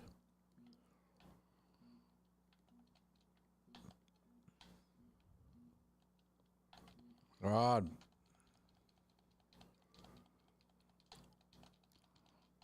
There, slime. What am I supposed to do? Kill 10 slimes? Think so? So is it counting it somewhere? Yeah, it'll count on your thing. Because I just killed one. I didn't see anything like initiate. No, it just keeps it in your book or whatever, journal, whatever they call it. I found a geode. Oops, I just took a screenshot. You love doing that. Oh, I've successfully dispatched the slimes. So I have to go to the Adventurers Guild. Come to the dark side, my child. So another thing we've been watching, Demon Lord 2099. Yeah. What do we think of that?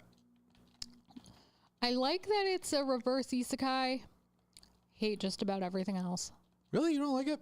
No. I've been enjoying it. It's a nice change of pace that it's not in a medieval fantasy setting. That's the thing I like. I like that it's a reverse isekai because I feel like they're definitely a lot rarer than your traditional isekai brand. I do like things set in a medieval setting in general. It's probably my favorite type of setting. But it is nice to have a change of pace. But we went super futuristic. Yeah, it's like cyberpunk. But it's like cool. Cyberpunk Light. Why is the cyberpunk light? So I feel like with cyberpunk, it can go like uber futuristic. And I mean, obviously, this is set in the future. It has futuristic elements, but it's not. It didn't go as far with it as it could. Yeah. But I mean, they have like mind integration things, which is pretty intense. Yeah. What are these? I think they're miracle grows. Of course, I have no space. Get rid of the slime, the one slime. Oh, you gotta run. There's a guy attacking you. Son of a biatch. So, you know. I'm enjoying it. I think it was funny that it like became a streamer persona. Yeah, it reminds me a lot of Kamikatsu. Yeah, that aspect definitely made me think of Kamikatsu, where it was just like, oh, the more followers I get, the stronger I get. But I feel like Kamikatsu knew it was a joke and leaned into it. And I feel like this one fluctuates between trying to be serious and then also knowing it's not serious at all. You know? Yeah, the guy who voices the Demon Lord, though, is a good voice actor. I think he's got an interesting voice. I know him from Dr. Stone. He plays main bad guy, Dr. Stone. What? This is an actual crab now. He never gave me food. Why is the crab just like crabbing? I can't pick it up. And I can't hit it. No inventory. Oh, these are actually spicy. What do I do with this? You have no inventory space. Oh, so if I have inventory space, I can pick up the crab? Yes. Let me get rid of the bug meat. Oh, no, freaking still. I'm gonna go to the bathroom. While you do that.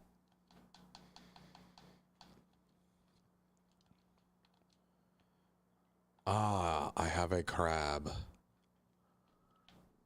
need that for a bundle. Do we?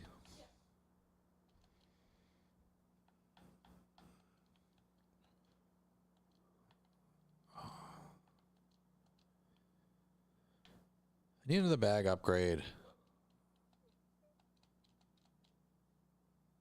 More mystery seeds. Oh, I love those.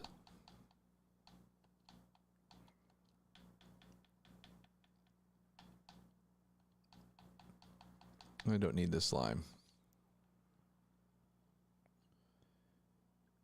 Oh, I picked up the rock. I don't need the rock either. Oh, crap. I gotta go.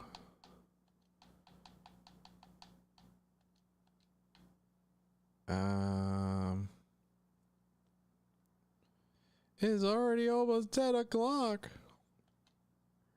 Leave to mine. So I didn't get the level 25. Which makes this a wasted trip. Alright. While she is dispatched for the moment, I think I'm gonna also be right back. And I think we'll be right back in like, 5 minutes or so. So, talk to you soon, everybody.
Oh, nobody could hear us because I didn't unmute anything. But yeah, our camera's facing the wrong direction for no reason. I don't know why. But now I'm going to try and drop out while Elaine continues trying to make us money. And I'm going to set up for the booster box opening. Since we're doing goldfish, I want to do our limited edition biscuits. Limited edition biscuits. Strawberry shortcake. There it is. It's in English now. It's in English now. Yeah. Yeah. It saved all my progress. So imagine if I exit the game. It will just let me exit. Dominic out. There you go. Oh, they're little Hello Kitties. Look how cute they are. All right. They're the texture of Teddy Grahams. And they just taste like sugar with a little bit of strawberry. Sugar and strawberry. Sugar, spice, everything nice. Now that I am out, I'm going to move my camera. Are you going to try one, Jeremy? Yeah, I'll try one in a second. Oh, that's the wrong thing.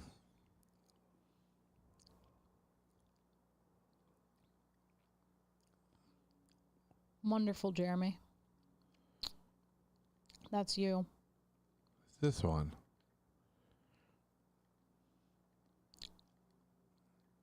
What are you doing? Friend? There. I have moved myself. You have, in fact, moved yourself. Yes. And now I vanish. Oh my god, there was a cold breeze through the window. Ah! Draft! The draft has come. And I am cold. I'm cold, Jeremy. So what are you trying to work on? I'm trying to prep for the summer. We're in spring. Make us enough money where we can buy a barnyard building and comfortably support some animals. Probably just one to start, if I had to guess. And get what I can to complete those bundles and whatnot. Good stuff. But yeah, I'm going to come over in a minute. I'm going to open one more thing. These are my spirit animal food. Saku Saku Panda cookies. They're not green, but it's so reflective that you can kind of see other things behind them. I think they're basically just like little chocolate cookies. And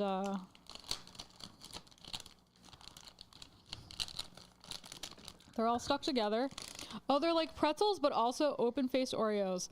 He looks evil. Look at this evil panda. Evil, quizzical panda. Sad panda face on the other side.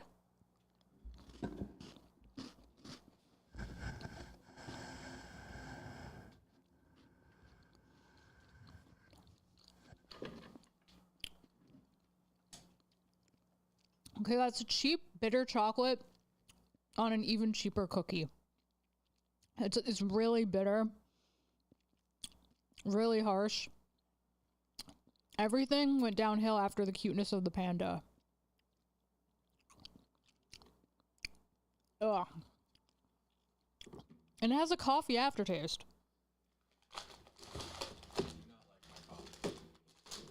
That's Jeremy's favorite thing. I don't know what he's talking about. We also have these Wegmans candy canos. I figured we would have them just in time for the season. I don't know how to open. Oh, they open over here.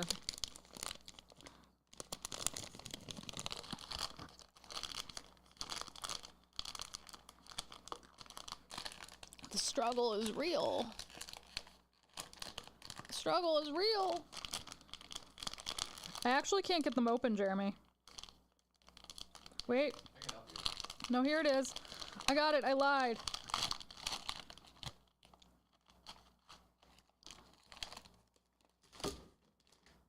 So they got a heart on them. And little snowflakes.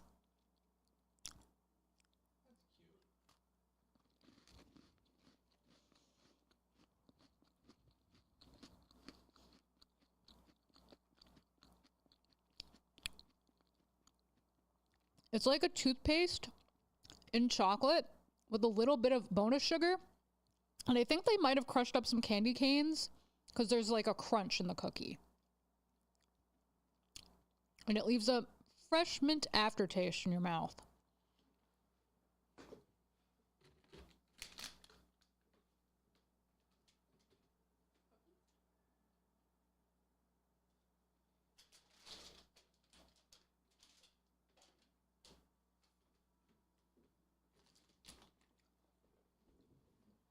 What do you think of the cookie jar? That's pretty good. I like that. What do you like about it, Jar? The mintiness. Does it leave your whole face feeling fresh? Uh-huh. Like you just brush your teeth even though you just added sugar and you're caking it onto your teeth and you're murdering them? That's probably my favorite thing we've had so far. Really? Yeah. Only at Wegmans.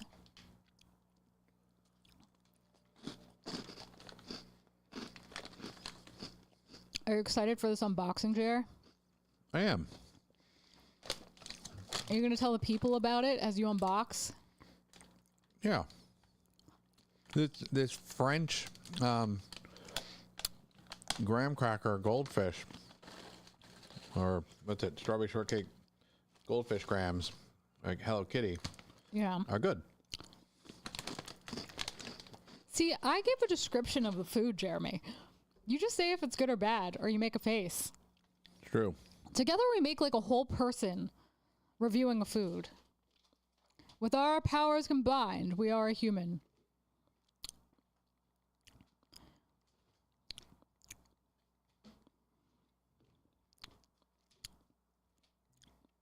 Did you know that, Jeremy? With our powers combined, we are a full human. He's standing up, but he knows. He knows. I can see that. He can see it. The yin and the yang.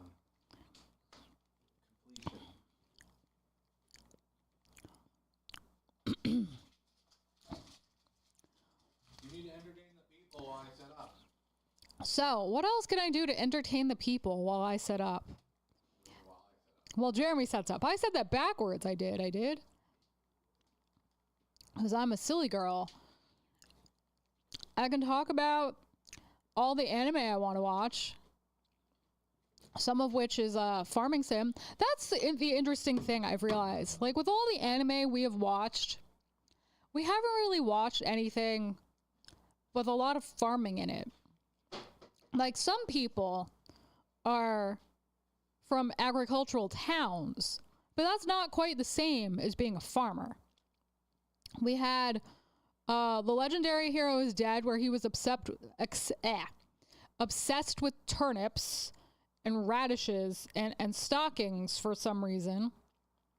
In Kamakatsu, there's that legendary scene of, I think his name was Roy, on the tractor harvester thing. We have... What else do we have? I'm actually drawing a blank.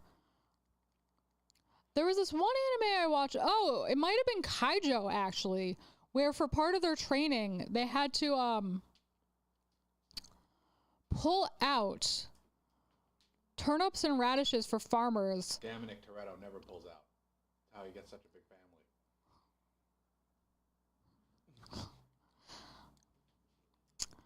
Well, Jeremy murders my thoughts with lewd comments.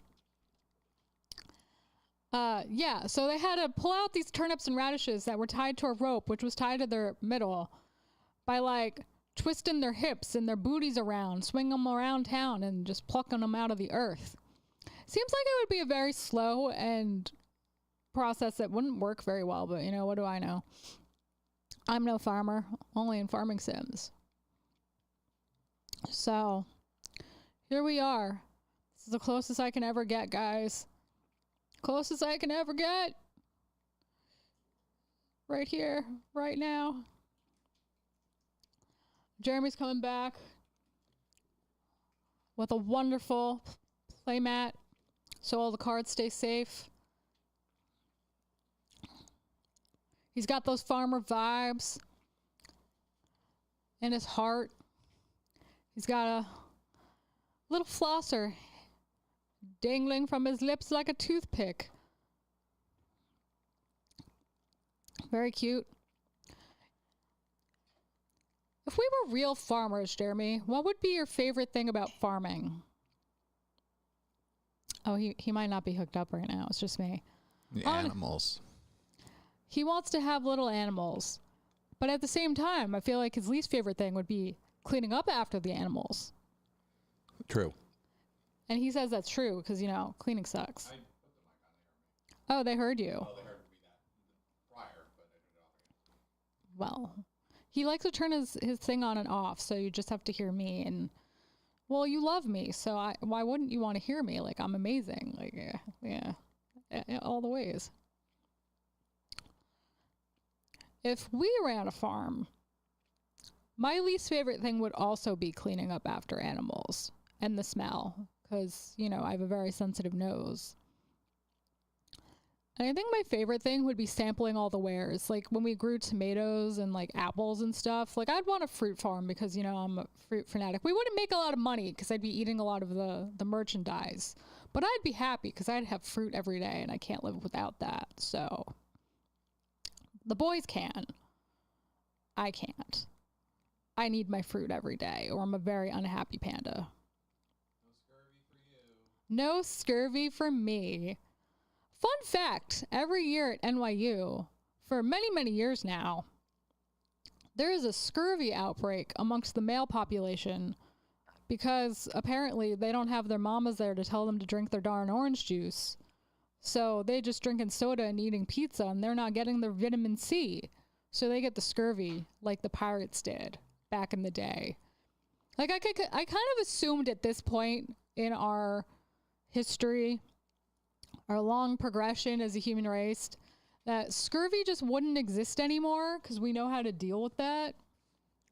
But I guess I was mistaken. I mean, now that I say that, I guess I could see it in, you know, countries and areas where people don't have access to fruit and veg and the things they need to stay healthy, because that's just like an unfortunate part of our society. But this isn't a place where they do have access to those things, so I don't know. It always struck me as very weird. But I don't know. Sad world we live in, y'all. Look at the sleeping bird. I just woke you up. Run away. Run away, little birdie. Oh, yeah, this is where I wanted to go. So, I feel like the hardest part of this game catching all these stupid fish for this thing. There's this part of me that always hopes I find one of them at the like pig pulled cart,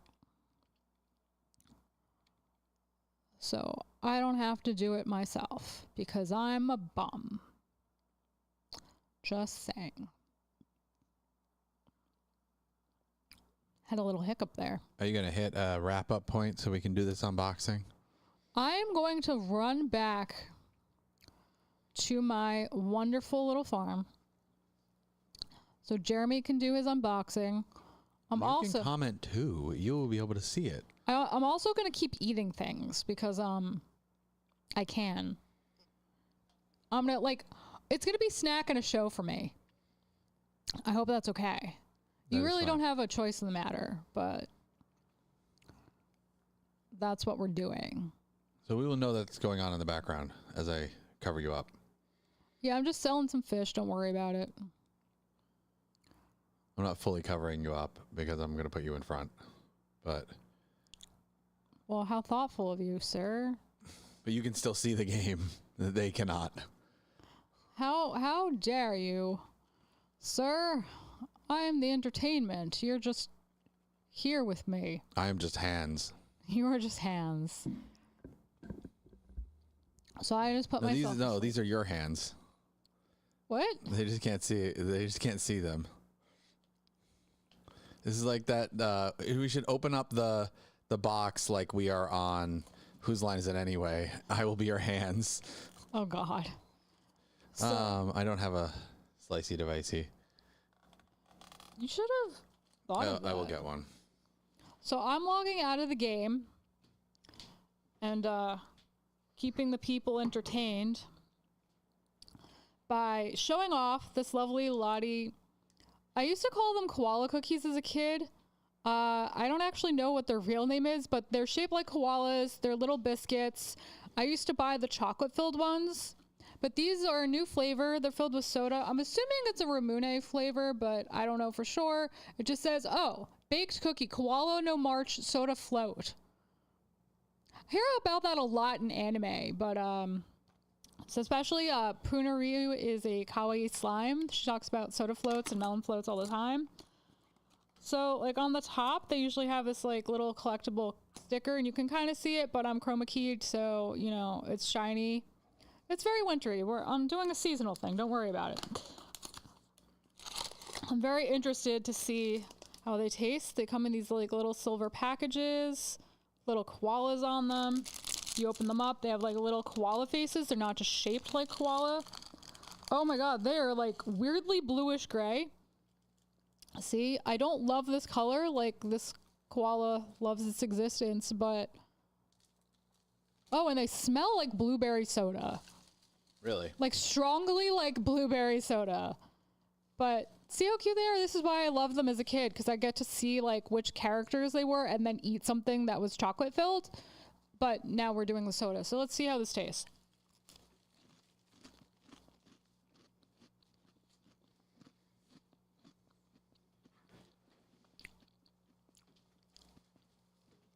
It tastes like bubble gum. Like exactly like bubble gum, and then it has a really bitter aftertaste. I try. So Jeremy is trying one now. And we'll see what he thinks. They do actually really taste like bubble gum. He agrees they taste like bubble gum. Like bizarrely like bubble gum. And supposedly they're like that cream color filling. So these are different. I've never seen these before. This is a Pokemon product. Captain Pikachu is commanding me to eat them, so I guess I'm gonna have to eat them. He's just fading. He's fading. Look at Pikachu. He's like he's a ghost now. Ghost Pikachu. So these little like chocolate cookies from Tohado. But yeah, Captain Pikachu insists I eat it. I do like the packaging. It flips up like a little box. So like here, you pull it up and then it opens like that, which is pretty cool. Looks like it's just the one package and it's got the little pig character on it. I don't remember his name. I wanted to call him Grumpig. I know it's not Grumpig. And Fukoko's like, get them! And I'm like, okay, I'll do what you say. Pokemon are so pushy. Who knew? Okay, it looks like a breakfast cereal. Like a Cocoa Pop. Or Cocoa Puffs? Yeah, Cocoa Puff. Was made into a vaguely Pikachu-shaped cookie that I'm now going to eat. A little nervous, I'm not gonna lie. This does not look the most appetizing. It's got like a flaky texture. Like there's little bits of whatever this is, like flicking on my fingers right now. But for you, so you don't have to, I'm gonna eat this thing. And hopefully it's not terrible. And we'll see if it tastes like a Cocoa Puff.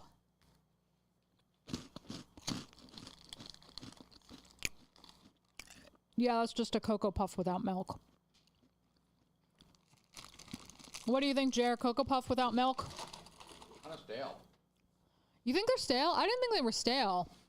I think they're too thick, so they don't have a good texture.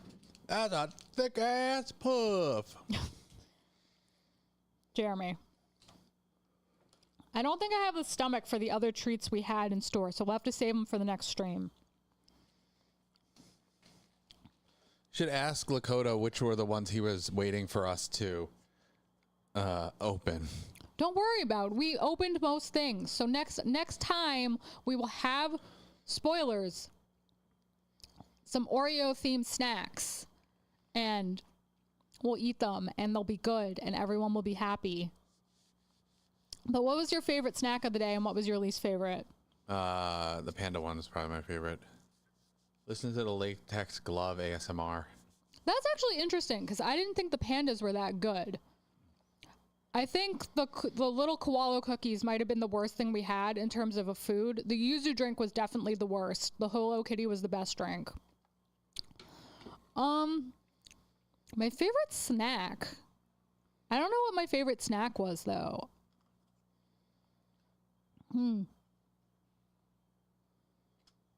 I didn't really like any of them. Like the chips, at least, like I wasn't opposed to. But it was just like a potato chip that was too thick. You know? Thick ass tater. Like them croquettes. I'll think about it while you open the box. All right.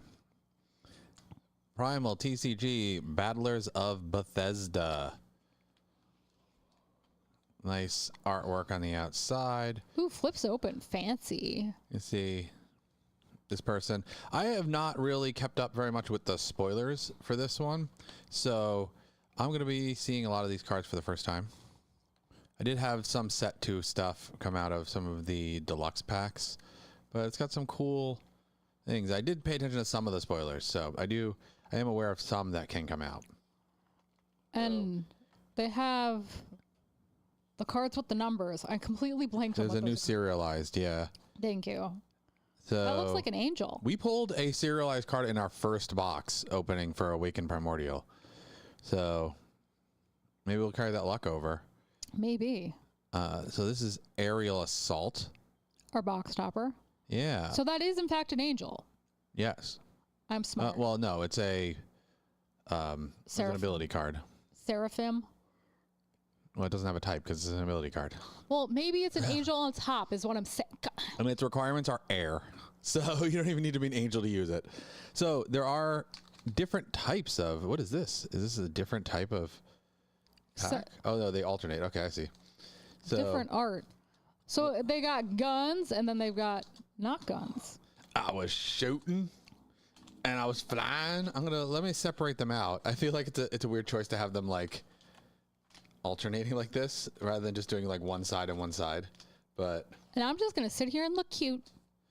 So I'm going to take all of them out and I'm going to arrange them side to side and we can measure the quality of the different types of packs. I don't know if they're different. They're probably not different. It's not like it specifies there's a theme, but who knows? Yeah, it does. It just says they both say Battlers of Bethesda, and 12 cards, first edition, that kind of stuff. So we're going to move this off to up here. We're gonna put this somewhere. Put it over here. There we go. I have some sleeves. Which one do you want to start with? Do you want to start with angels or robots? Let's do the robots. You know, it kind of looks like Ingenium. Like if he was more in the future. I can see that. And if he was a robot? I mean, he's like 90% robot when he puts his outfit on. Box topper. All right. So you said robots, right? Mm-hmm. Do you want to open all the robots at once or alternate? Surprise me! All right. Let's start. We have a little area here where we can rip it. Oh, no, you messed up, man. Yeah. I didn't really rip. No, that little rip tab is didn't help. I'm sure I'll get my rhythm down. I feel like that's been a comment we've made about these packs in the past. They're a little hard to open, which is both good and bad. I don't know which starts. So this is a. I feel like that's the common. Yeah. These look like the commons. So it looks like the foils are on the other side. So we have Cheap Trick, which is a mecha card. So starting off with the mecha theme from the mecha pack, we have Booster.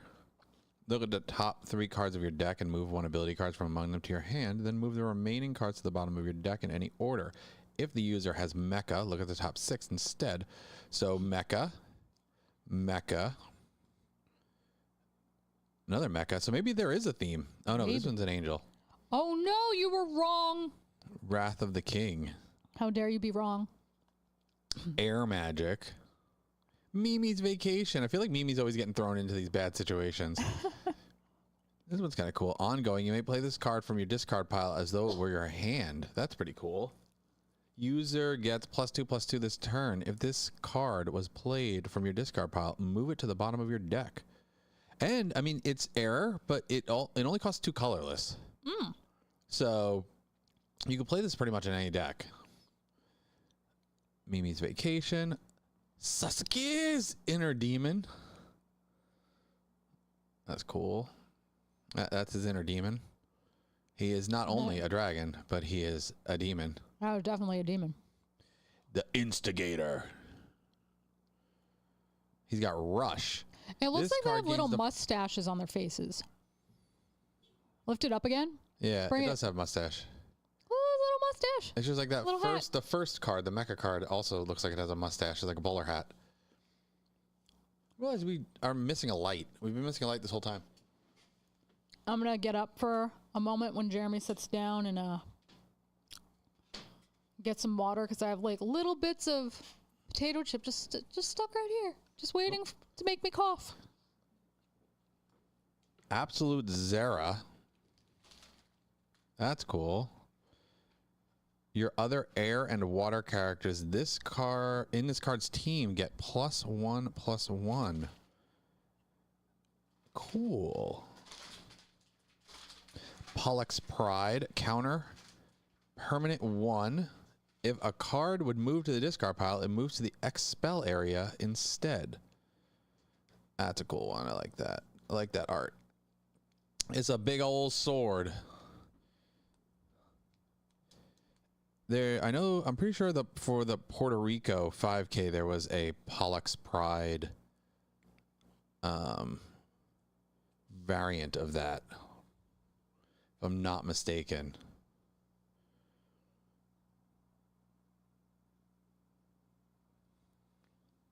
Okay. And then we have Pollux Judgment. Pollux are their version of angels, by my understanding. This card's hand cost can be paid with any symbol, which is nice. Characters cannot be put into play with effects to really slow down any kind of like extra play strategies. And then a Jack in the Box. This is a promo card, isn't it? Token Toy. That's cool. This card cannot be included in your deck. So this is just a promo collectible card.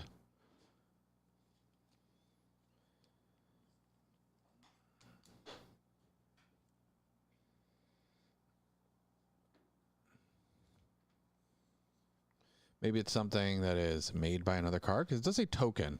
So maybe something makes a Jack in the Box token.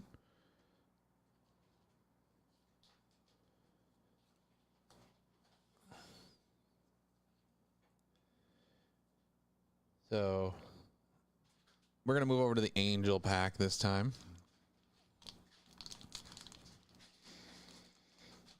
Nope. I haven't gotten my rhythm yet.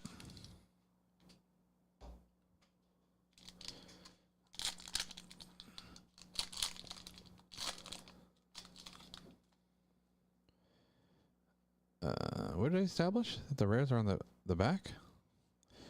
Oh. Okay. So, Francois Le Fiddler. He's a fiddler. At least he's not a diddler. He's a Nightmare Mage. Target one character your opponent controls. When this card is sent out to attack, negate the target's effect until the start of your next turn. That's pretty cool. I like that.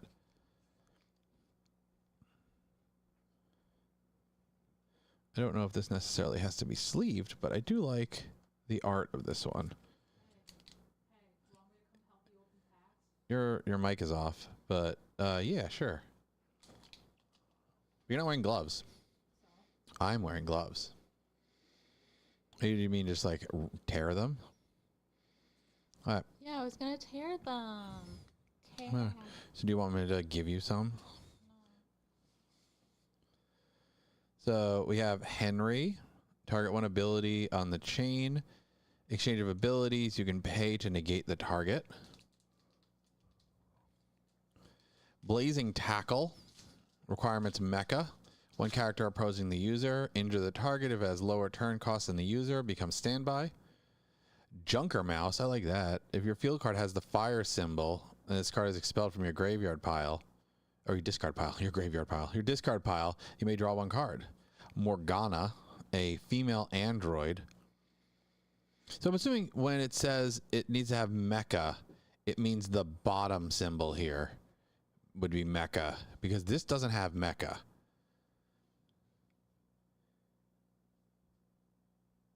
So far, I don't think we've come across one that actually has mecha in the subtypes. But it has mecha down in the bottom. Like this one doesn't. This one has Bethesda at the bottom, even though she's a mechanic. So Morgana, kind of like a Battle Angel Alita kind of thing. Rush, place a counter on this card. I believe Rush is kind of like a, what's it called? What's the one called where you bring something in, it's got haste, and then it returns to your hand? Dash. I'm not very, that would be my guess. Something similar to that. But I will look into it. So, but she does have the rush ability. Maybe I should look into it now, considering we're talking about it.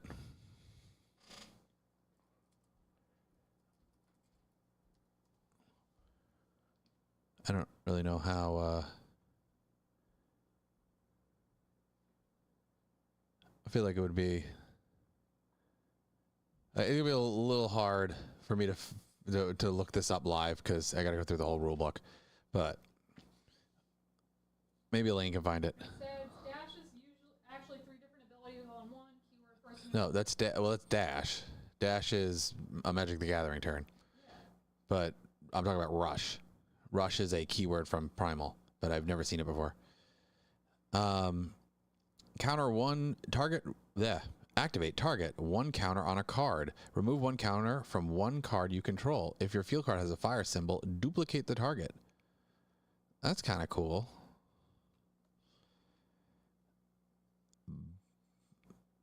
BA7. He's like a robot weapon blaster guy. He also has rush. Target one character card with robot in your discard pile in essence area. Move the target to your hand. Tony ready to rock. He is ready to rock. He got a big old hammer thing. This one is Goliath. I'm putting you back on camera. No, You're back. No. You ruined everything. Goliath. Yangao and Yingao. Siblings, maybe? I mean, they could be married, I guess. They're K-Pirates. Or Kane Pirates. If your field card has a name... Yeah. If your field card has a name Henrada, characters in this card's team cannot have their stat values decreased. This card has +0/+2 while in the same team as a character named Yingao. So if you have these two together, yeah. Your turn, main, reveal this card from your hand and pay 2. If your field card has a water symbol and your opponent controls at least 2 or more characters than you, put this card in play from your hand. That's kind of cool. Sasuke Blazing. So this is, I don't care about him. I look at well, this is a token. This cannot be included in your deck. But lion. the Sasuke Blazing is another transformation for Sasuke. At the end of your turn, if your effects discarded 5 or more cards from the top of your opponent's deck, you may draw 1 card. So this is like if you're going towards a burn, which I like. Oh, they brought burn back. Yeah, I'm hoping there's going to be more burn support. I do very much like my burn support. I do not know what the current meta is in the current tournament that is going on right now. Actually, as we're streaming this, there is the Houston tournament going on. But as of the last meta, it was very necro heavy. Most of the top cards were Necropolis. Most of the top decks, I mean. But I'd like to see some shake up at the top. Bring the pirates back.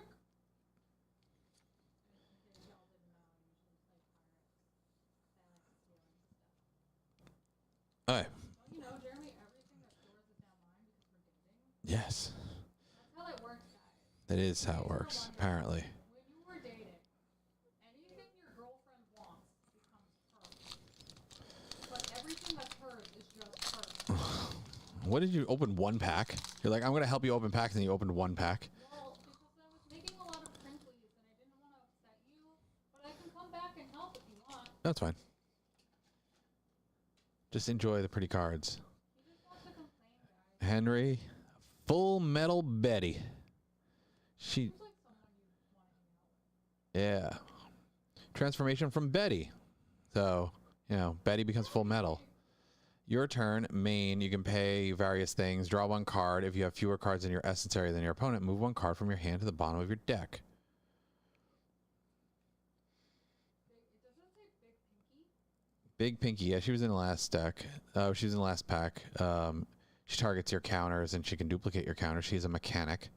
Marco, Knight Male Mage. Oh, hey, we got Betty too. Betty! So we got Betty and we can transform Betty. Marco has some valid abilities. This card gets +1/+1 if you control another character with Bethesda. And this card gets +1/+1 if you control another character with Knight. So that would be pretty nice. If you get both of those on the field, meaning +2/+2 on a turn 1 card. Swifty Sam. Knight, female mage, also Bethesda. So if you had her on the field, she would trigger Marco.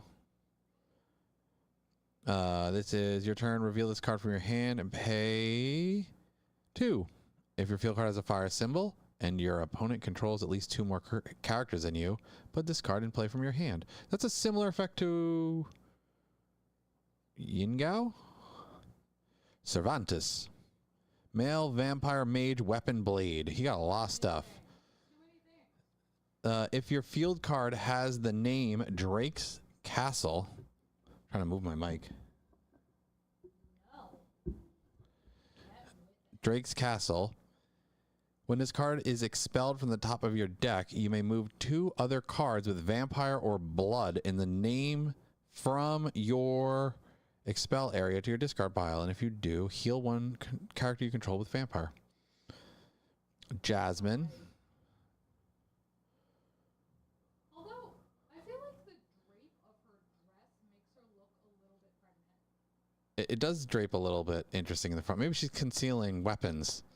That's what it is. Definitely. Because she is a weapon type. So, female weapon blade commander. Yes. Your turn, main. You can pay to search your deck for 1 character card with Ensign and put it into play. Another Cane Pirate. The pirates are getting a decent amount of support. This is Doc, Cane Pirate Mercenary Female Medical. End of your turn. You can heal 1 injured character you control. All their characters is Cane Pirate in this card's team. +1/+1. Tria the Magician. That's cool. Female mage from Bethesda. Target 1 injured character. Your turn. Pay 2 wind or to air. If your field card has an air symbol, heal the target. And if you do, draw 1 card. That's pretty nice. The art is cool too. Yeah.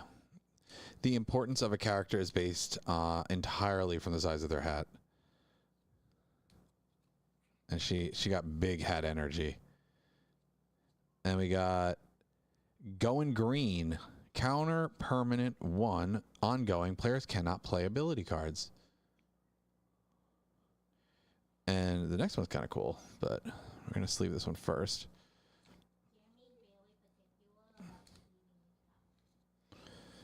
I just want my foils to be sleeved. I like that they're not furled. Yes, it's nice. Apparently it's possible. Newfound power. Target 1 in-play permanent strategy card or 1 attached card. Negate the target, and if you do, move the target under your field card face up and draw 1 card. So that can target somebody's transformation card, because the transformation cards come in as an attachment. Interesting. I'm not going to sleeve every one of the tokens, I think, because I think I'll go through my sleeves too fast. So, but that one's cool. It looks either like a generic anime protagonist or A vampire? equivalent of Sasuke in every anime. Back to the angel side. I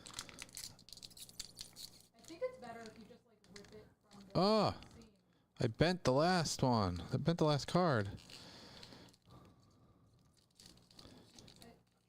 It honestly, yeah, I'm just going to try and open it without using the thing, because the pull tab is not in the right spot to make this an easy open. What was that last card? Oh, that one looks cool. Okay, that one's not the bent one. I feel like that's not for me, but all right. Rubbish. That's rubbish. Another- Totally ruined it. Another Pollux Pride. The Overseer. Is that her holding the... Is it the Pollux Pride sword? No. It's a different sword. Overseer. Soul Swindler. He swindles you out of your soul. Controlled by envy.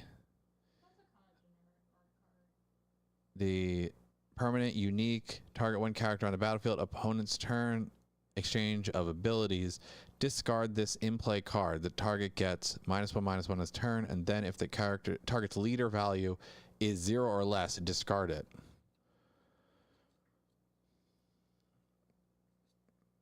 Knife Party. Yeah, that's cool. I like that.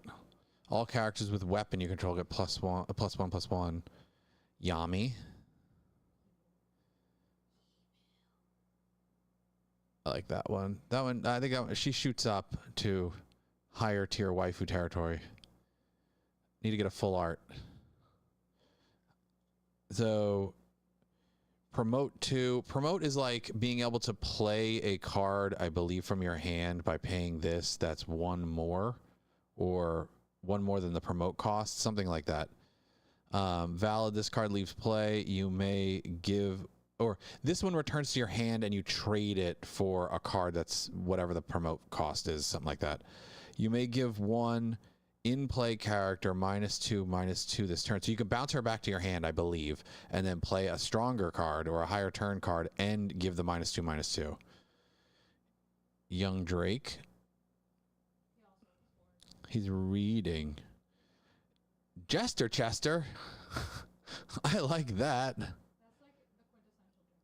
Yeah, male weapon blade performer. When this card is summoned, you may put in play 1 Jack-in-the-Box token. Okay, they are. So there are cards that reference the Jack-in-the-Box token. Rushing to battle. Counter target 1 character. Until the end of this turn, change the target's effect to the following. Rush. Discard 1 card from your hand. Astral Gate. Oh, is this a... That's a field card. Nice. So there's a Necro Air field card. At the start of your turn, If this card has no gate counters on it, you may draw one card, and if you do, place 4 gate counters on this card. When you put into play a character card without token, you may remove 1 gate counter from this card. Start of your turn. If this card has no gate counters on it, you may draw. Yeah, so I guess you're adding the things, and then you get to draw a card every time you remove. There's other cards that mess around with counters on permanents so far that I've pulled, so that's probably the synergy there. And this one will get a sleeve. And then this one looks really cool.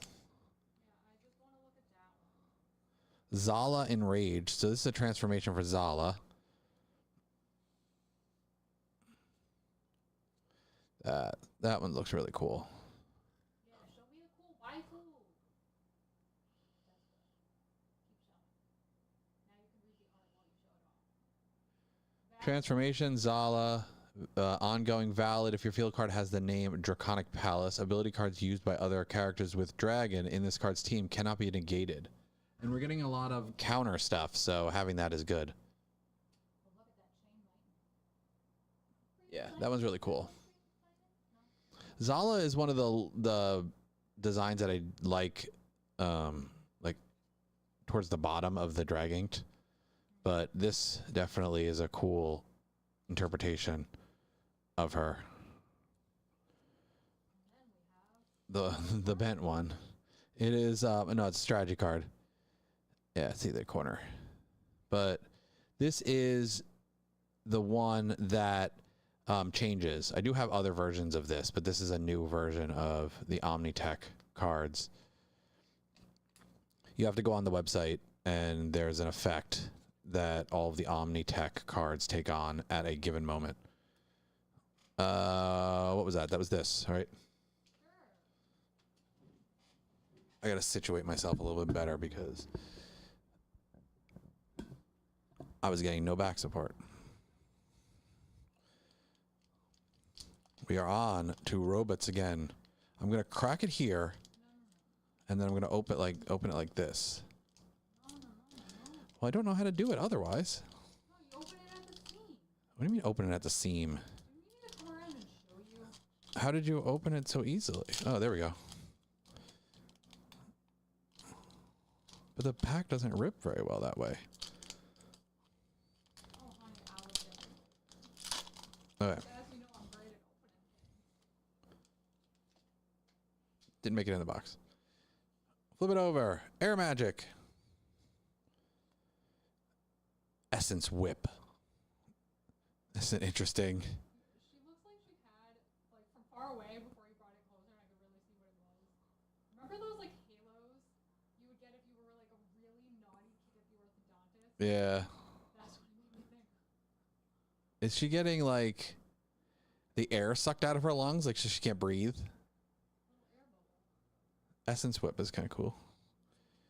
What a green. Sword of Judgment. Cheap Trick, we got in that one. Got in that one. Blanco. Promote for Pollux. Valid. When this card leaves play, you may move the top card of your deck to your Essence area. Hey, another Yami. She's not happy to see me. Apparently not. EMP Shield. One strategy card on the chain. Looks like if Peter Dinklage was just slightly taller. Just like slightly taller and slightly. Oh, nice. I wanted this one. Not yet full power. This is one of the ones I was hoping to pull. Put in play, you can pay plasma, fire, or plasma fire. Discard the top 5 cards of your opponent's deck, or move 1 fire card from your discard pile to your hand. Valid. This card gains mecha in all areas. That's cool. I like that. I was excited for that one. Sterling Townsend. He looks like he wants to be an upstanding gentleman, but really he's not, and he's a player. He a player. Exchange of abilities. Move 1 character card with navy or crystal from your discard pile to the bottom of your deck. During this turn, the next damage this card would be dealt is reduced by 1. Oh, that flamin'. He looked like an anime protag. Battle of Bethesda. This is the namesake of the set. This is the battle that the battlers are battling in. Discard one character with promote from your hand and move cards equal to that card's promote value from the top of your deck to your essence area, max 3. Move up to 2 air cards from your essence area to your hand. That's where they're fighting now. Maryland. Bethesda, Maryland. Yeah, everything's in Maryland. So this was this side. We're gonna just sleeve these up, especially my Nadia.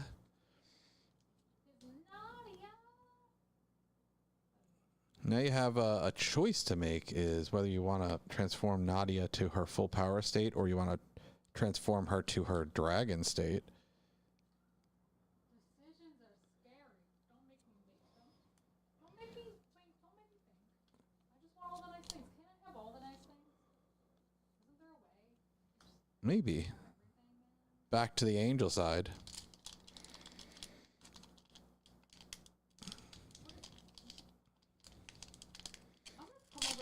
There we go. I got it.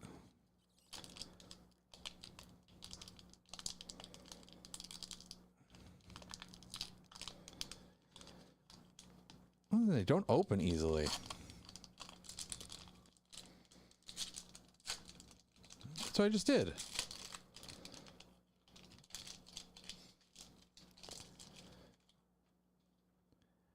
Hajar's Hand. Oh, it's a field card. At the start of your turn, place a +1/+1 counter on one in-play character. At the end of your turn, discard all characters with 3 or more +1/+1 counters on them. So, buffs your creatures, but eventually kills your creatures. But that's pretty neat.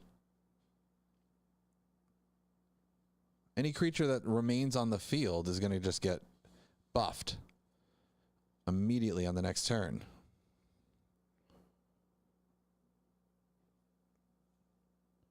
And I realize Elaine's been talking into a mic that's off this whole time. Oh, nice. We got some stuff going on here. So going green, we've seen that. Yin Gao. Lancelot, that's a new one. Male Weapon Blade Lieutenant. Valid when this card is in play, you give it +2/+0 until the start of your turn. Akira. Did you just say you had silenced me? Yeah, your mic was off. Rude. I mean, they probably could still hear you. But Akira, this is a Slayer Male Weapon Blade. So in the faction with one of the starter decks, the Slayer starter deck. And here's a Richie, Dynamo Richie. This is a transformation from for Richie the Dragon card. That's another one that I was looking forward to. Ethereal Narni. Knight Pollux Mage Weapon Spear. If this card is the user of an ability card with a cost of exactly 1 or 2, you may play the ability card without paying its cost. That's pretty cool. Getting to play a free ability. Blaze. Draw a card, and you can move this card from your discard pile to your hand when you summon an air or fire character. Trish of the Flames. That's pretty cool. She's like a goddess kind of thing. She's a spirit mage. Activate, target one character with a lower turn cost opposing this card. Pay 2 air. If your field card has an air symbol during this turn, any damage this card would be dealt is dealt to that target instead. White Horse. That's interesting. It's a cyborg horse.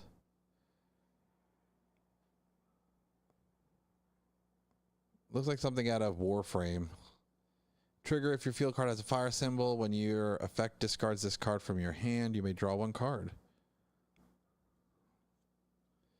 Oh, wait, there's another card here. In Loving Memory. Target one in-play permanent strategy card or one attached card. Negate the target. If you do, move the target to its owner's essence area. Draw one card. The High Ground. Oh, we got another Omnitech.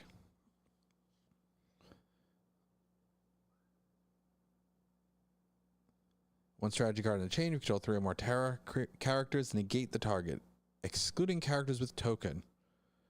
So that's the first like Micromon themed card that we've seen so far.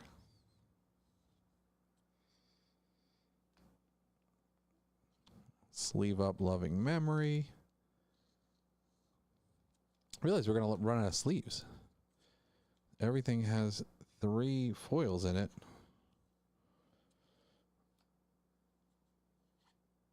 We're going to have to cut down on which ones of those that we sleeve. Back to the robot side.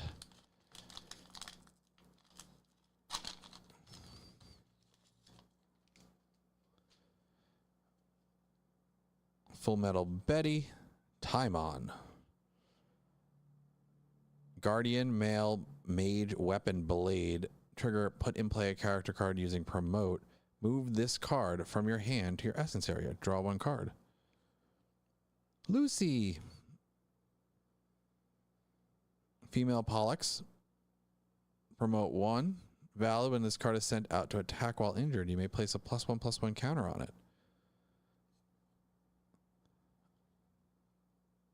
Joanna. A Therian Mage. Therian are like the animal people in Primal.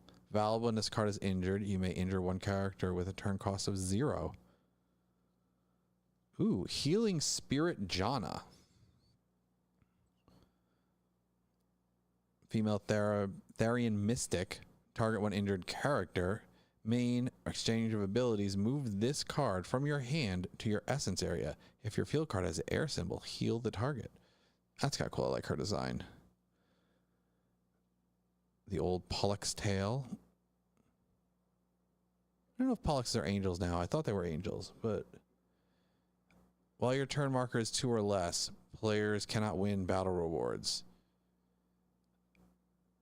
At the end of your turn, if your turn marker is 3 or higher, move this in-play card to your essence area. So if you get it out early, it's useful. If you don't get it out early, it's useless. Arrival. Search your deck for one character card with Promote and add it to your hand. Just a lot of the Pollux cards. Hat Trick. Search your deck for one character card with Circus and add it to your hand. Cinder. Rush. Move this card into one of your teams in any position. I wonder if Rush is like Flash. I feel like that's what it is. That's what it seems like.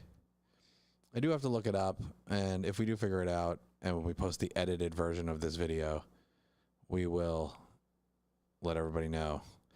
But if your field card has a fire symbol, all cards with a fire symbol in your essence area may be treated as 2 fire when paying essence costs of ability cards. That's pretty cool. Did you call? Draw one card. If you control 3 or more characters with Mecha, draw one additional card. Oh, and here's Pinky, pink person, whatever the heck her name was. I don't remember. But easy fix. Search your deck for one character card with Mechanic and add it to your hand. If you control 3 or more characters with Mecha, you may summon the searched card from your hand. This does not count towards your 1 summon per turn limit. Another token animal. This one cannot be sent out to attack. But you can defend with it because it's an elephant. Hey, a big chonky boy.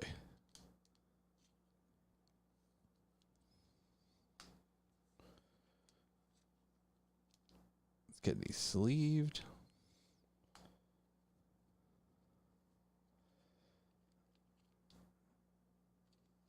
I realize I have not really been paying attention to the rarities at the bottom. I'm going to peek through and just check our rarities. This one is 3. No, I haven't gotten any above the little 3 pip over there.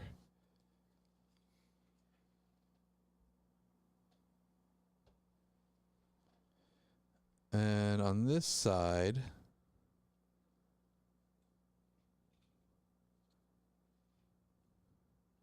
two pip, 3 pip, Sasuke Blazing is the 3 pip. I don't remember what side that was. Pretty sure that was the robot side. Oh yeah, because there's a Cinder card.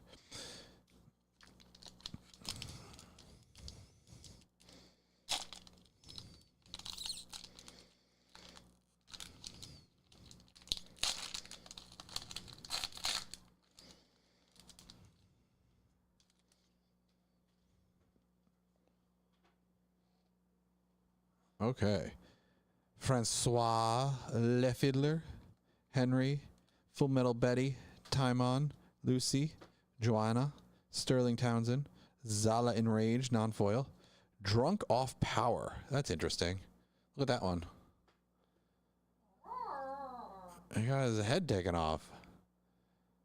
Negate the target's effect this turn. Then both players move their turn marker up by 1. Oh, that's interesting. I think that's the first thing I've seen like that, where it interacts with the actual turn marker itself.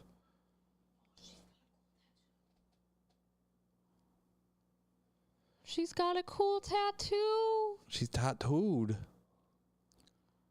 Oh, now I'm visible again. You're back. This is cool. I like this. Makito's Curse. Draw 2 cards, then move 1 card from your hand to your essence area.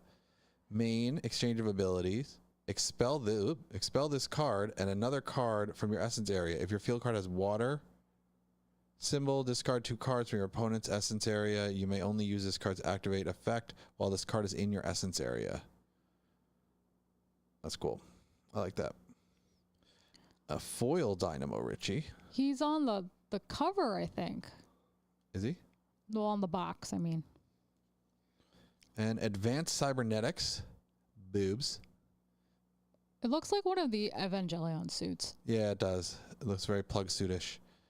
Your opponent plays with their hand revealed until the start of your turn. When your effect discards this card from your hand, draw 1 card. Interesting. Another tamed animal. Revealing hand.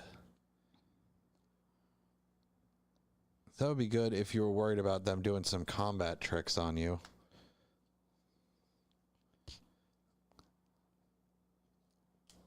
But is it as cool as the art with that tattoo? I do not think so. The tattoo art is cool. I also like this one. I think this one's really cool. Hey guys, art-wise, who developed this game, Data Bio Labs, you should totally make more stuff with tattoos. Yeah. Just a thought. Just thought. You know. Just a thought.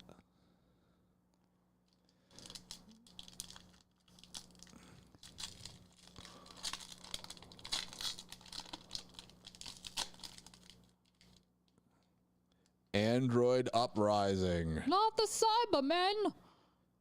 Once per turn, when your rush effect is successfully applied, you may move the top card of your deck to your essence area.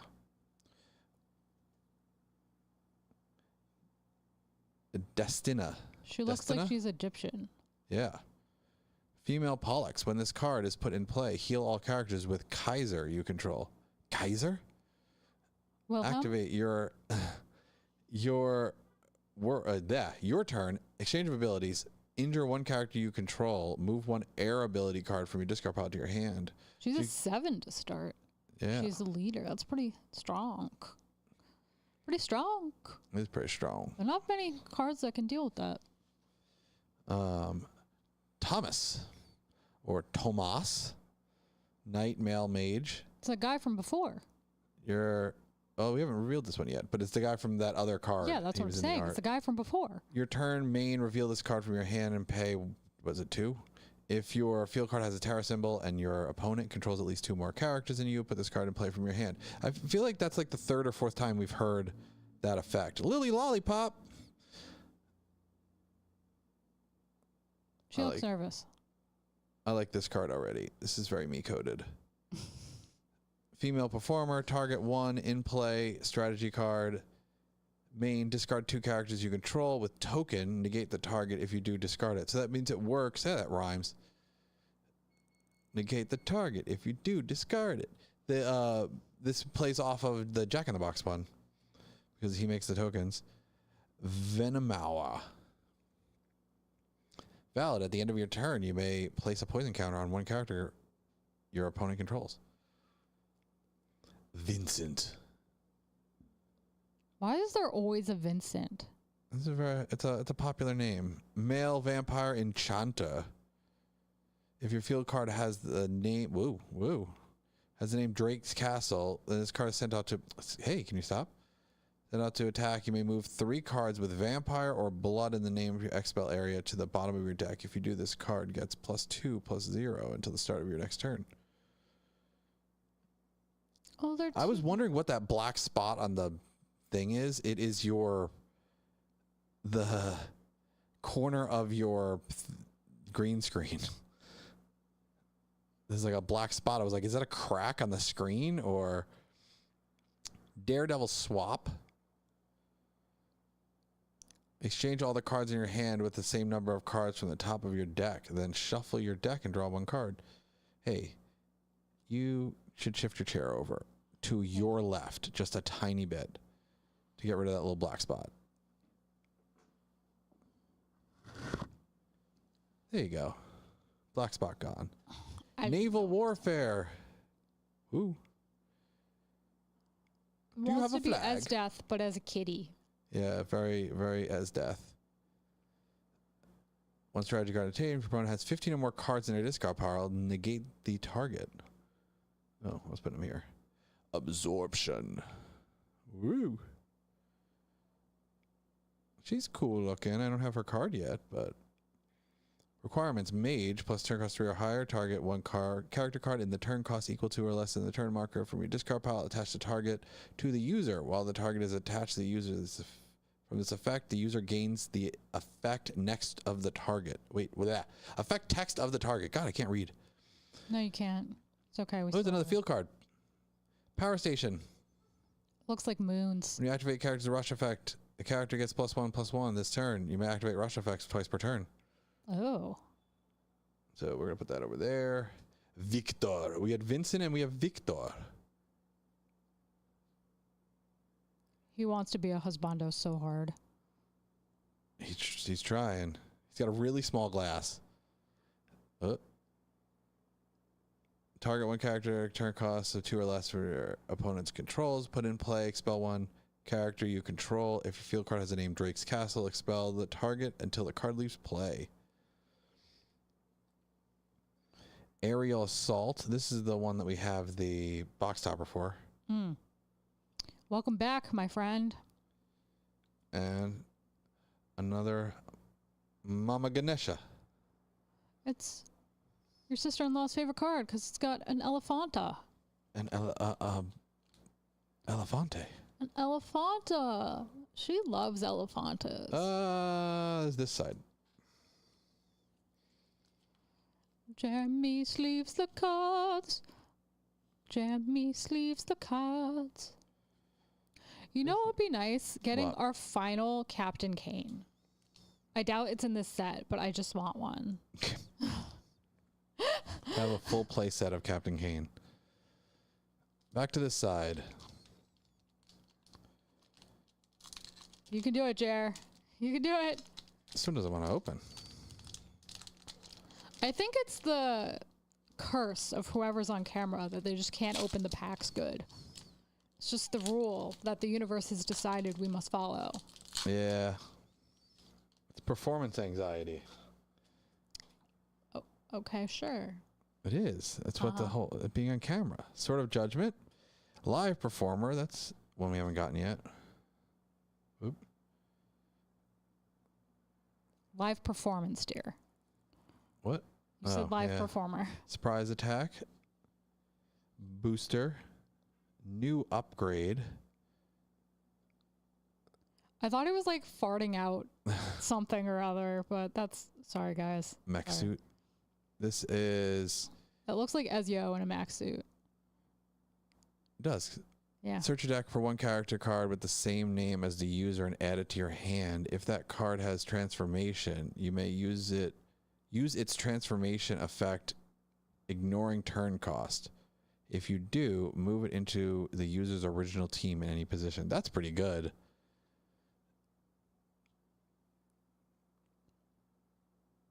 I have programming. What is with that shirt?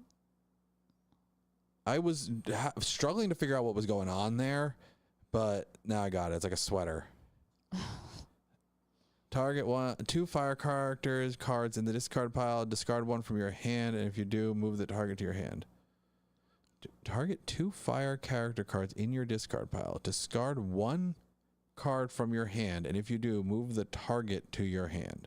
I guess the target is the 2 cards, which just seems weird because the target is 2 cards, so it's plural, but it uses a singular. This is going over here. Mori. It's a robot cat. If your field card has fire symbol, when your effects discards a card from your hand, you may search your deck for one character card with cyborg and turn cost 3 or less, except Mori, and add it to your hand. But what you can add is Kelsey. Very similar. So that's the female version. The other one was male. Or I mean, I guess you can't tell, but it looks like it was male. Activate target 1 trigger or activate effect on the chain. Your turn, main exchange of abilities. Discard this card from your hand. Negate the target this turn. Heat Blast. That looks like a superhero gone wrong. Yeah. Oh, flip a coin. Controlled by Envy, foil version. Oh, and a foil Drunk Off Power. That's quite cool. I liked that art, so now I got a foil version. I will go depart now while you finish this box. I'm abandoning you, Jeremy. Be sad on the inside. Thank you for joining us. You are welcome. Now be sad on inside. No. Okay. You vanished.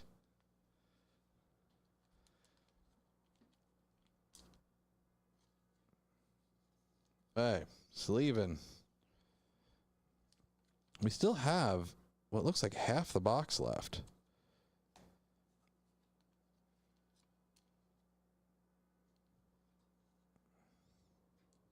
Still time to pull some of those high rarity cards.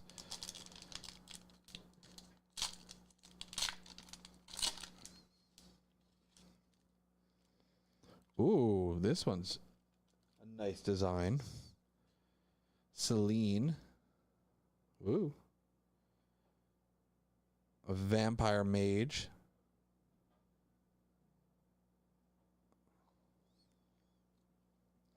Luna. Vampire weapon blade. Yin Gao. Lancelot. Akira. Healing spirit Janna. Destructive Dominion. Raikiri's Chain Lightning. Ugh. One character opposing the user. If it's used by Richie or Raikiri, deal 1 damage to the target. It's an expert effect. Kinetic Shield. Conjured Elixir. Draw 1 card, then heal one of your injured characters and place a +1/+1 counter on it. That's pretty cool. I like that. Ooh, another Nadia. We love that. Nadia at full power again. So we are 1 away from having a full play set of Nadia at full power.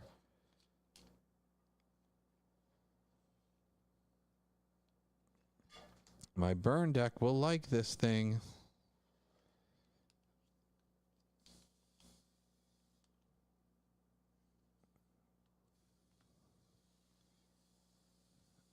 Vispa. That also looks very Evangelion, I think. Rush all characters you control with Mecha. Get +1/+1 this turn. When this card is sent out to attack, it gains the following effect on this turn. Trigger. Valid. If the end of this turn, your opponent must select and discard 1 character they control. And 7 power. And just type robot. is a big old robot. Another Jack in the Box. Back to this side. They were relatively evenly split, but I think the robots are ahead.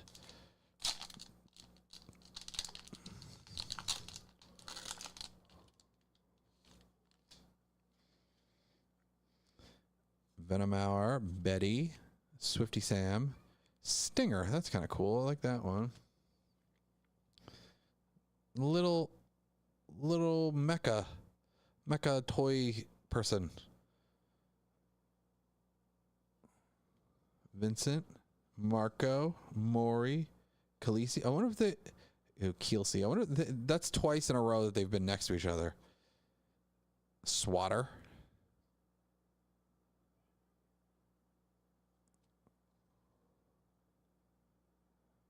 Katarina.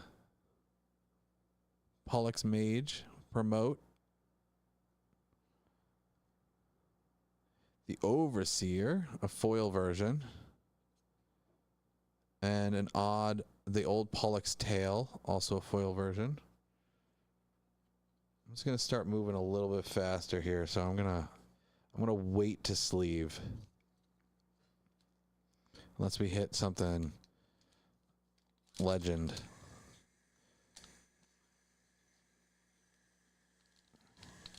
So we're supposed to average 4 legend rares. We haven't hit one yet, but we'll see if we get there.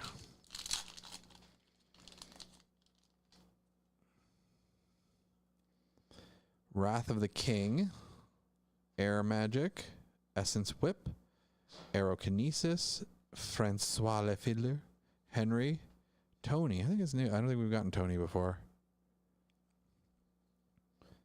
Katana. Ooh, that one's cool. It's another one that looks like they're wearing a plug suit.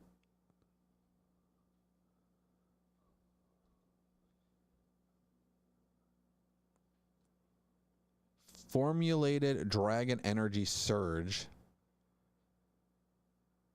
Requirement Symbiote. 1 character opposing the user. Discard the top card of the opponent's deck. Deal 1 damage to the target for every 10 cards in your opponent's discard. That's great for the burn. Soul Swindle and Arrival. And another one of these.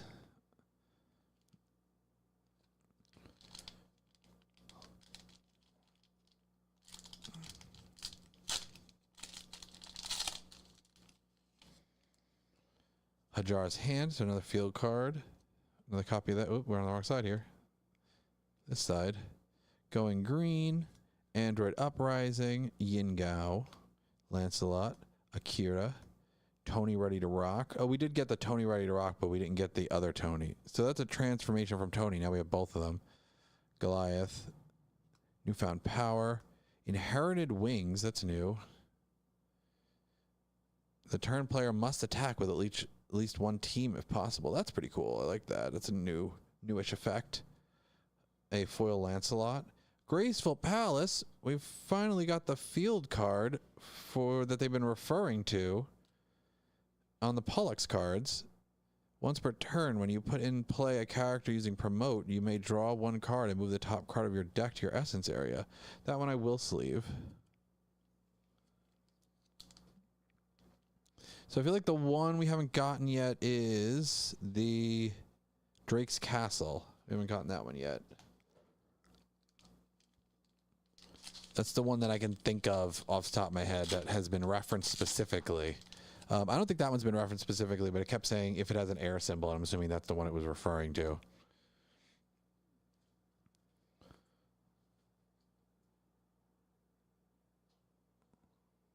Hey. No quarter given. The Kane Pirate card. Oh, requirement 3 aces specifically. 2 characters on the battlefield. Your opponent selects one of the targets and is dealt 1 damage. The other target's stat value becomes 0 this turn. Interesting. So you debuff one of the targets and you deal damage to the other one, but your opponent gets to pick. Indomitable Will. This has Captain Kane in the art.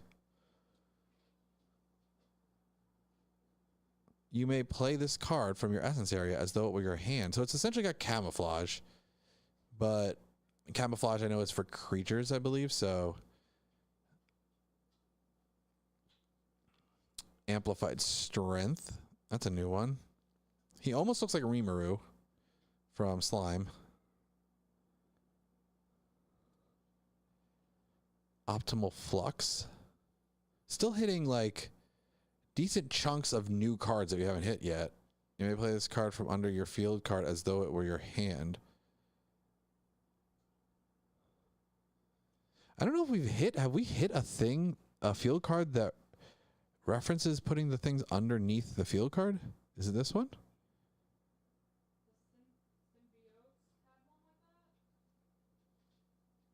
Oh yeah, the lab, but that's not in this.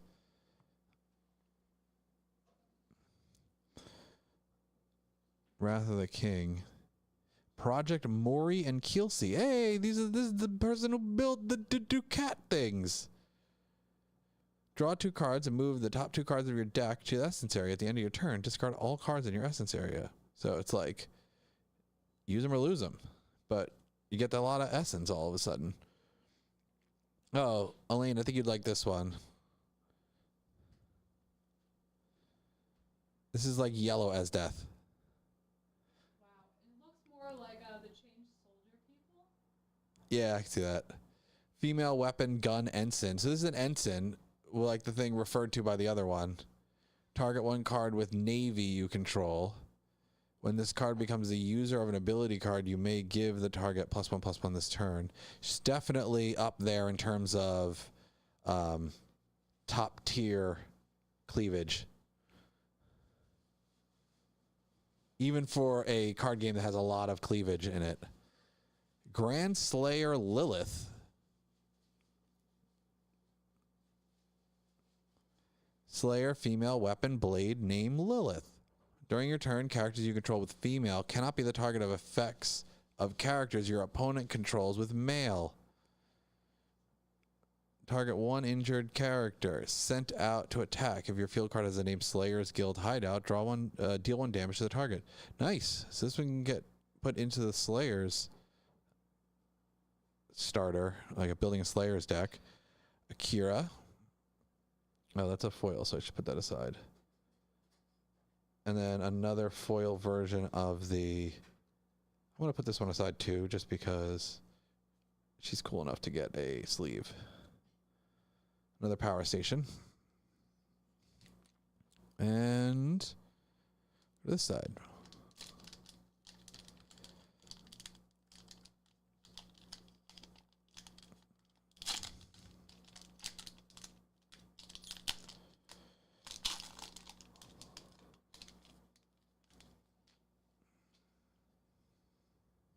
Gio.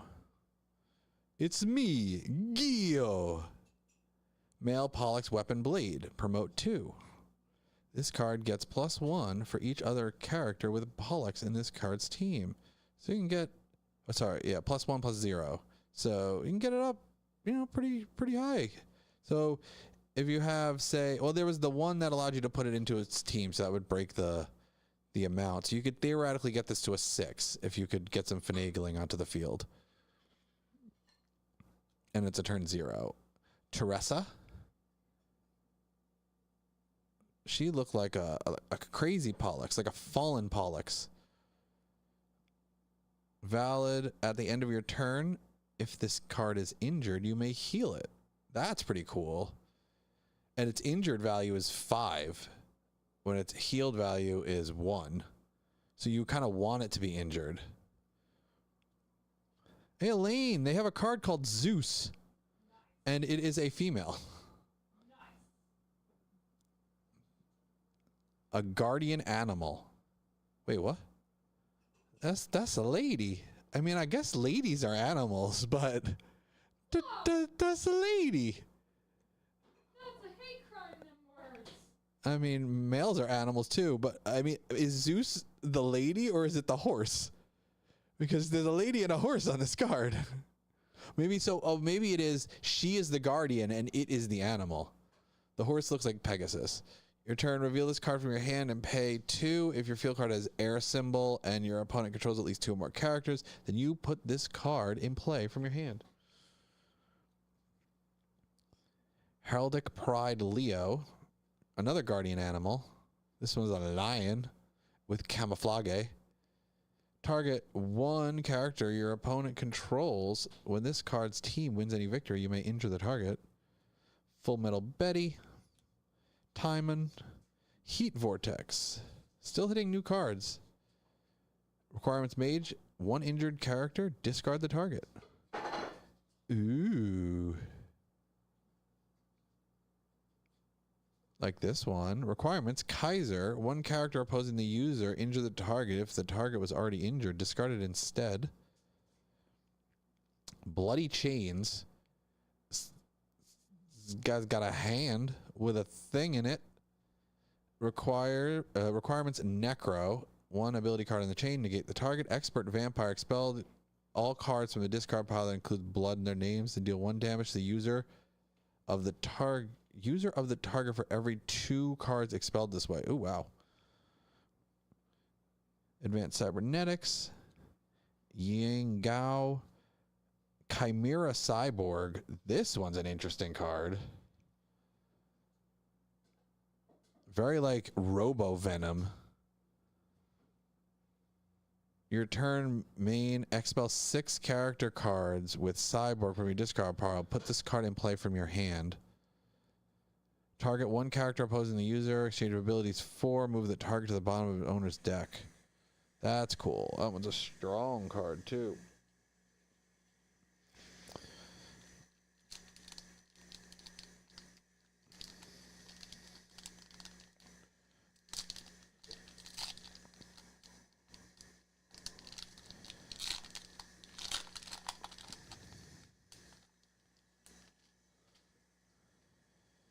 Bloodlust.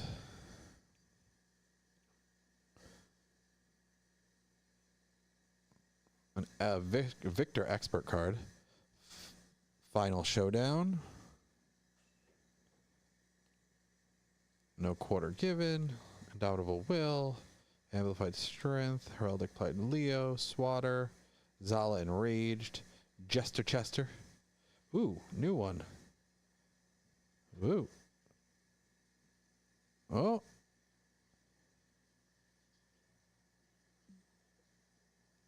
Interesting look to this one.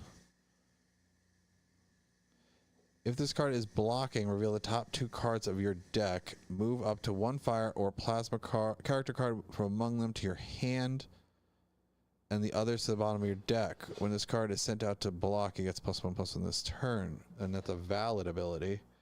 Oh, we got a knife party foil and another hat trick. Jack in the Box.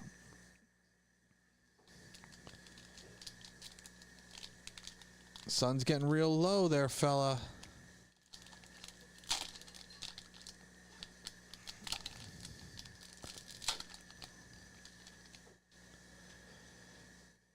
Essence Whip. Sort of Judgment. Live Performance. Surprise Attack. Stinger. The High Ground. Lost Knowledge is new.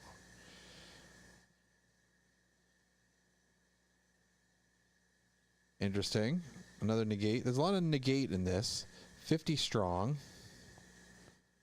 1 strategy card on the chain. If you have 15 more cards in your hand, negate the target. Phantom.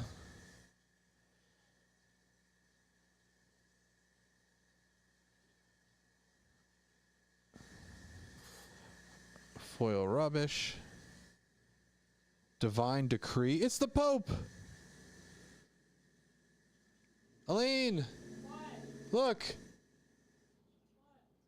It's the Pope! Oh my god, it is the Pope. Anybody who's watched Rising of the Shield Hero probably got a chuckle.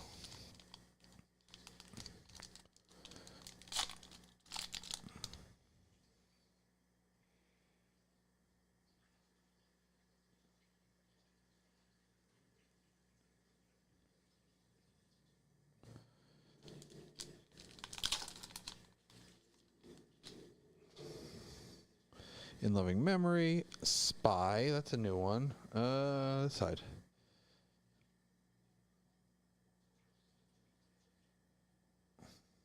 Another negation effect. Microsphere Guardian.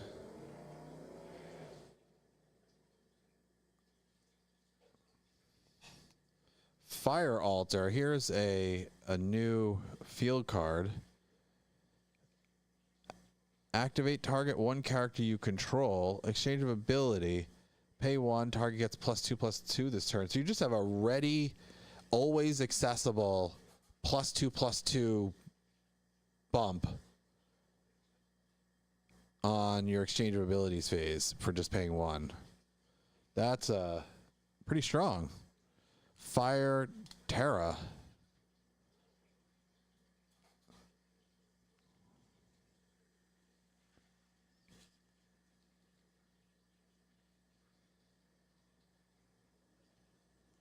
You see you're running that in like a Micromon deck? Because a lot of the, I mean, I'm sleeving it even though it's not foil, but I think it earned it. A lot of the ones that have Transform, the Micromon, have are Fire and Terra. Herbal Storage Room, another field card. This is water and air.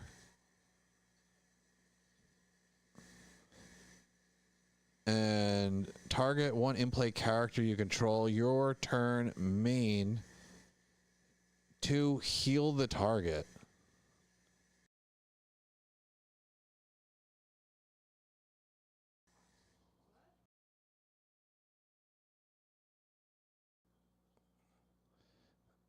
So this is an interesting alternative to the other water field cards. Oh, do we have another field card? Wow, is it 4 field cards in a row? 1, 2, 3, 4, yeah. Oasis. Trigger, at the start of your turn, if your opponent has 6 or more battle rewards, you may draw cards until you have 6 cards in your hand. Interesting. So that can help you bounce back if you're getting towards the end of the game there. Oh, and Drake's Castle. Wow, 5 field cards in a row. At the end of the turn, if your effects expelled 3 or more cards from any area, you may draw 1 card. When your effect expels a card with vampire or blood in the name of any area, you may expel the top card of your deck. So now we have that field card that's been referred to several times. Blanco, I think we've gotten that one before. The Red Demon Yorl, permanent 3, unique. When your opponent summons a character, you may draw a card. Oh, that's pretty good. Just extra card draw. Oh, I was putting these in. Oh, they're field cards. I'll put them in there. Oh, and then we have a foil fire altar. This pack was almost entirely field cards. So we had 1, 2, 3, 4, 5, 6 field cards in this pack. 12. Conjured Elixir. But I mean, it's good that we got the field cards, and now we have ones to play around with. I like this. There's also like ones you can experiment with. There's not just a specific one that you're supposed to use at all times. Because like how this was originally framed to me when I first tried it was, think of your field card as like your commander in Magic the Gathering if you're playing Commander. So having a lot of choice is good. But there's a lot of choice of legendary creatures you can use for your commander. Lucy, Joanna, Marco, Betty, Swifty, Stinger. Hanger 13 is new. When this card is put into play, draw 1 card. The effects of all characters you control are valid. They may be used even while injured. Self-repair. Discard 1 card from your hand. If you do, draw 2 cards. Disruptor Beam. Another Graceful Palace. This one's new. Forest Mother Edna. So this is a new version of Edna, where she's leaning more into the masked like Micromon version, where prior she was a Plague Ice. And your field card has a Terra symbol. When this card is summoned, you may search your deck for one card with the name Micromon Summoning and add it to your hand. That's cool. Fierce Clash. Discard one card from your hand. If you do, draw 3 cards. All right, we are down to 4 packs. And we have not hit a legend rare yet. Unless I missed it, but I've been paying attention and we have not hit a legend rare yet. 1, 2. Yeah, we haven't even hit a secret rare. I do not believe. I'm going to look through one time.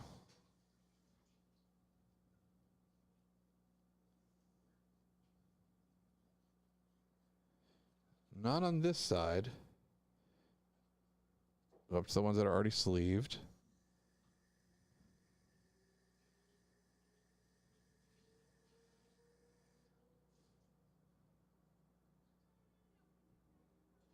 Unless I'm looking in the wrong place.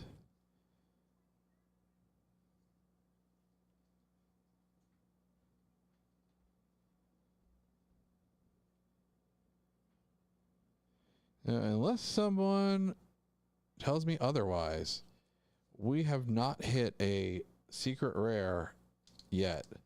And we are supposed to average 14 secret rares. And we have hit none on that side.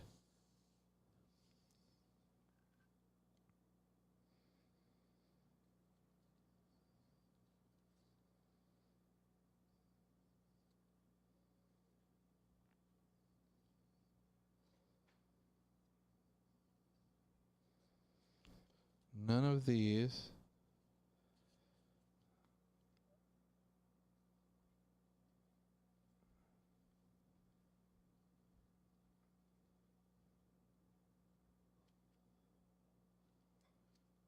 And none on this side either. So we've hit none of our 14 supposed average secret rares. And no legendary rares. That seems wonky.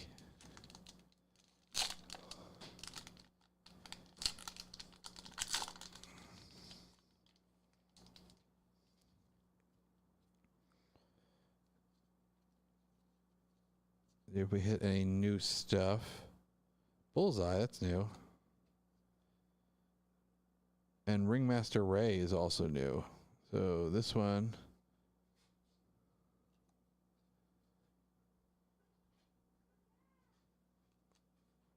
Clara, also new.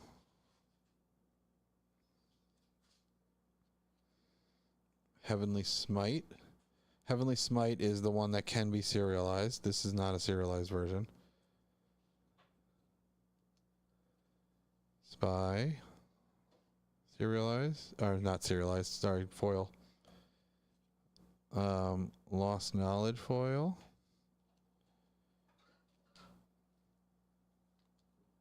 Three more.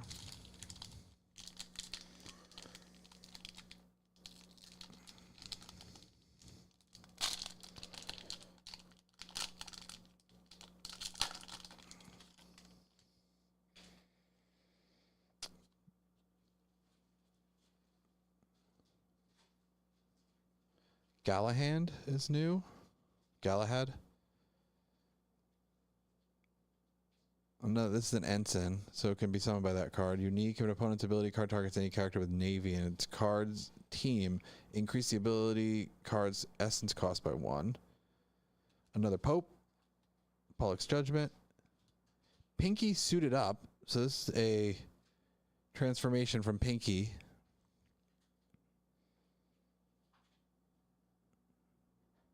That one's pretty cool. Android Uprising.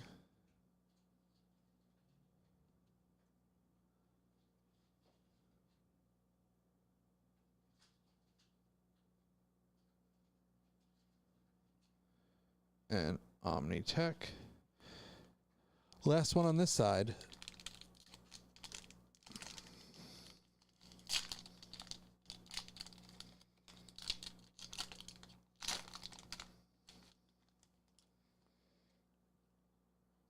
Mech Suit, Wrath of the King, Air Magic, Essence Whip, Cheap Trick. Did you call? Ethereal Narni. I don't think. Maybe you've had that. I think we did. We got one of these, I believe. Blaze, Trisha the Flames, Desert Scrap Hunter,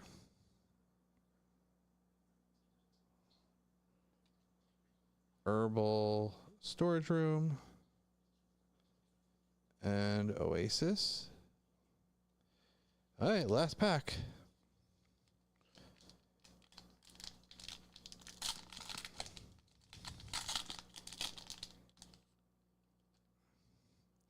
Junker Mouse, Morgana, Live Performance, The List, Final Showdown, Bullseye, Ringmaster Ray, Clara, Grand Slayer Lilith, Hajar's Hand, and Drake's Castle. So, yeah, we managed to, unless I'm misunderstanding something about the rarity system, and it is something that was not in the foils or something like that, we did not get any secret rares. And we got no legendary rares.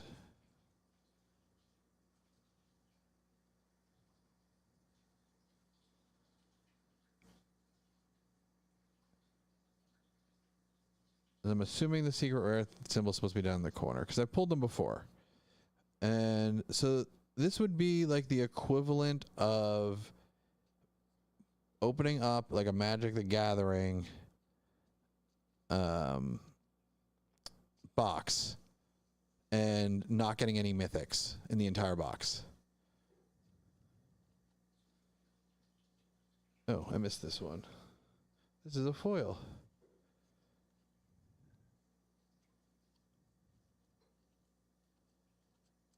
Interesting. I have to look into this to make sure I'm not misunderstanding it. But I like the cards. I think the flavor is really cool. I like a lot of the designs. And I think the synergies are really interesting. But damn, if there's not too much of a secondary market at the moment. I mean, there's a little bit, but probably in terms of rarity and probably return on investment wise, maybe the worst booster box I've ever opened. Just by judging by and that's all card games. Just by judging by the level of cards on average, which I believe is this, you're supposed to pull, unless this is just the entire set and that's just a number you have and that's not necessarily the amount that you're supposed to pull. But I mean, I guess every pack, okay, every booster box comes with an average of 6 super rares or with 1 legendary rare plus super rares instead. Every booster box comes with 1 secret rare card as the box topper. Okay, so the box topper is the secret rare. So now I understand. So, okay, this is the amount of options that they have. And so this is our secret rares. We got Aerial Assault. Every booster box comes with 1 secret rare as box topper. Every booster box comes with an average of 6 super rare cards, which is the 3-dot ones.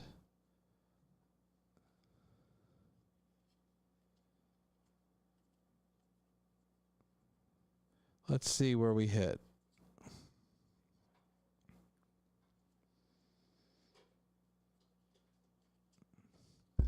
No 3 dots in that one. There's 1. There's 2. There's 3.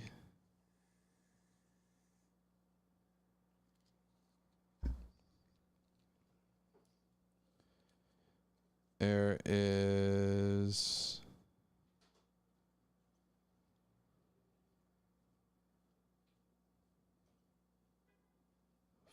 four. I know we have at least one more in here because we have that Carnage looking one was, I believe, a super rare. Oh, Fierce Clash is also, so that's 5. Here's the Carnage one, so that's 6. So we hit our average. So we hit the average on super rares. But some will come with a legendary rares plus super rares instead, so we didn't get the legendary rares. Due to the nature of the product, multiples of one card may appear. If it may be difficult to assemble a full set in one booster box, 4 is recommended for a full set. So yeah, so I guess we hit our average on super rares. We had the one secret rare that it says we're supposed to get because it's the box topper, and we did not hit any legendary rares. So we didn't do as bad as I thought we did because I was misunderstanding the numbers on the back of the box. I feel like I've done this before when we opened other boxes, but because nobody reads the text on the back of the box. But still probably the worst of these that I've opened. The worst Primal box that I've opened. The last Awakened Primordial wasn't the best either. But it got me some stuff that I needed. This, I don't really know what I need yet. So it's difficult to say. But I'm interested in building the cyborgs, interested in adding to the burn strategy, and just kind of playing around. Pollux seems kind of strong, so there's like a lot of stuff in here that I'm interested in playing with. So there's definitely fun to be had building in these decks, and I'm interested to see how the tournament goes with Battlers of Bethesda being legal for the first time in this tournament, and we'll see what people are building, what decks are strong, what the meta's like, and going from there. I think this side ended up being stronger and the better pulls than the Angel side. This side ended up with a lot of field cards. This side only ended up with a couple field cards and 2 copies of the Pollux one, which kind of made sense. So overall, fun experience seeing all of the cards, seeing all of the new effects, seeing all of the new factions. I'm excited to add a lot of these to existing decks, and I'm also excited to build new decks. That was a Graceful Palace there. But yeah, I don't know how many more cards there are still in the set, but I know there are at least the legendary rares that we didn't hit. And I'm sure there's more super rares out there because we hit 6, and there are a total of, in the set, according to this, the 14. So there are 8 more out there. So there are other secret rares, but I guess the secret rares would just be super rares that are turned into secret rare versions. But I'm excited to see all the results of the tournament. Going to be looking into it in the next couple of days, and we will be putting out more Primal content soon. More deck techs. I've been really busy with work and school and have not been able to keep up with all of my content creation responsibilities very much for a handful of weeks now, but going to hit the ground running once school is done soon, and I'm excited to be making more TCG content for you guys. So unless Elaine has anything she wants to add, I think we're going to wrap up the stream there. Do you have anything you want to add? She can't hear me, so she doesn't have anything she wants to add. But we appreciate everybody who joined us today, everybody who checked out the snack part of the stream, the unboxing part of the stream, the Stardew part of the stream, and all of that. And we will catch you next time.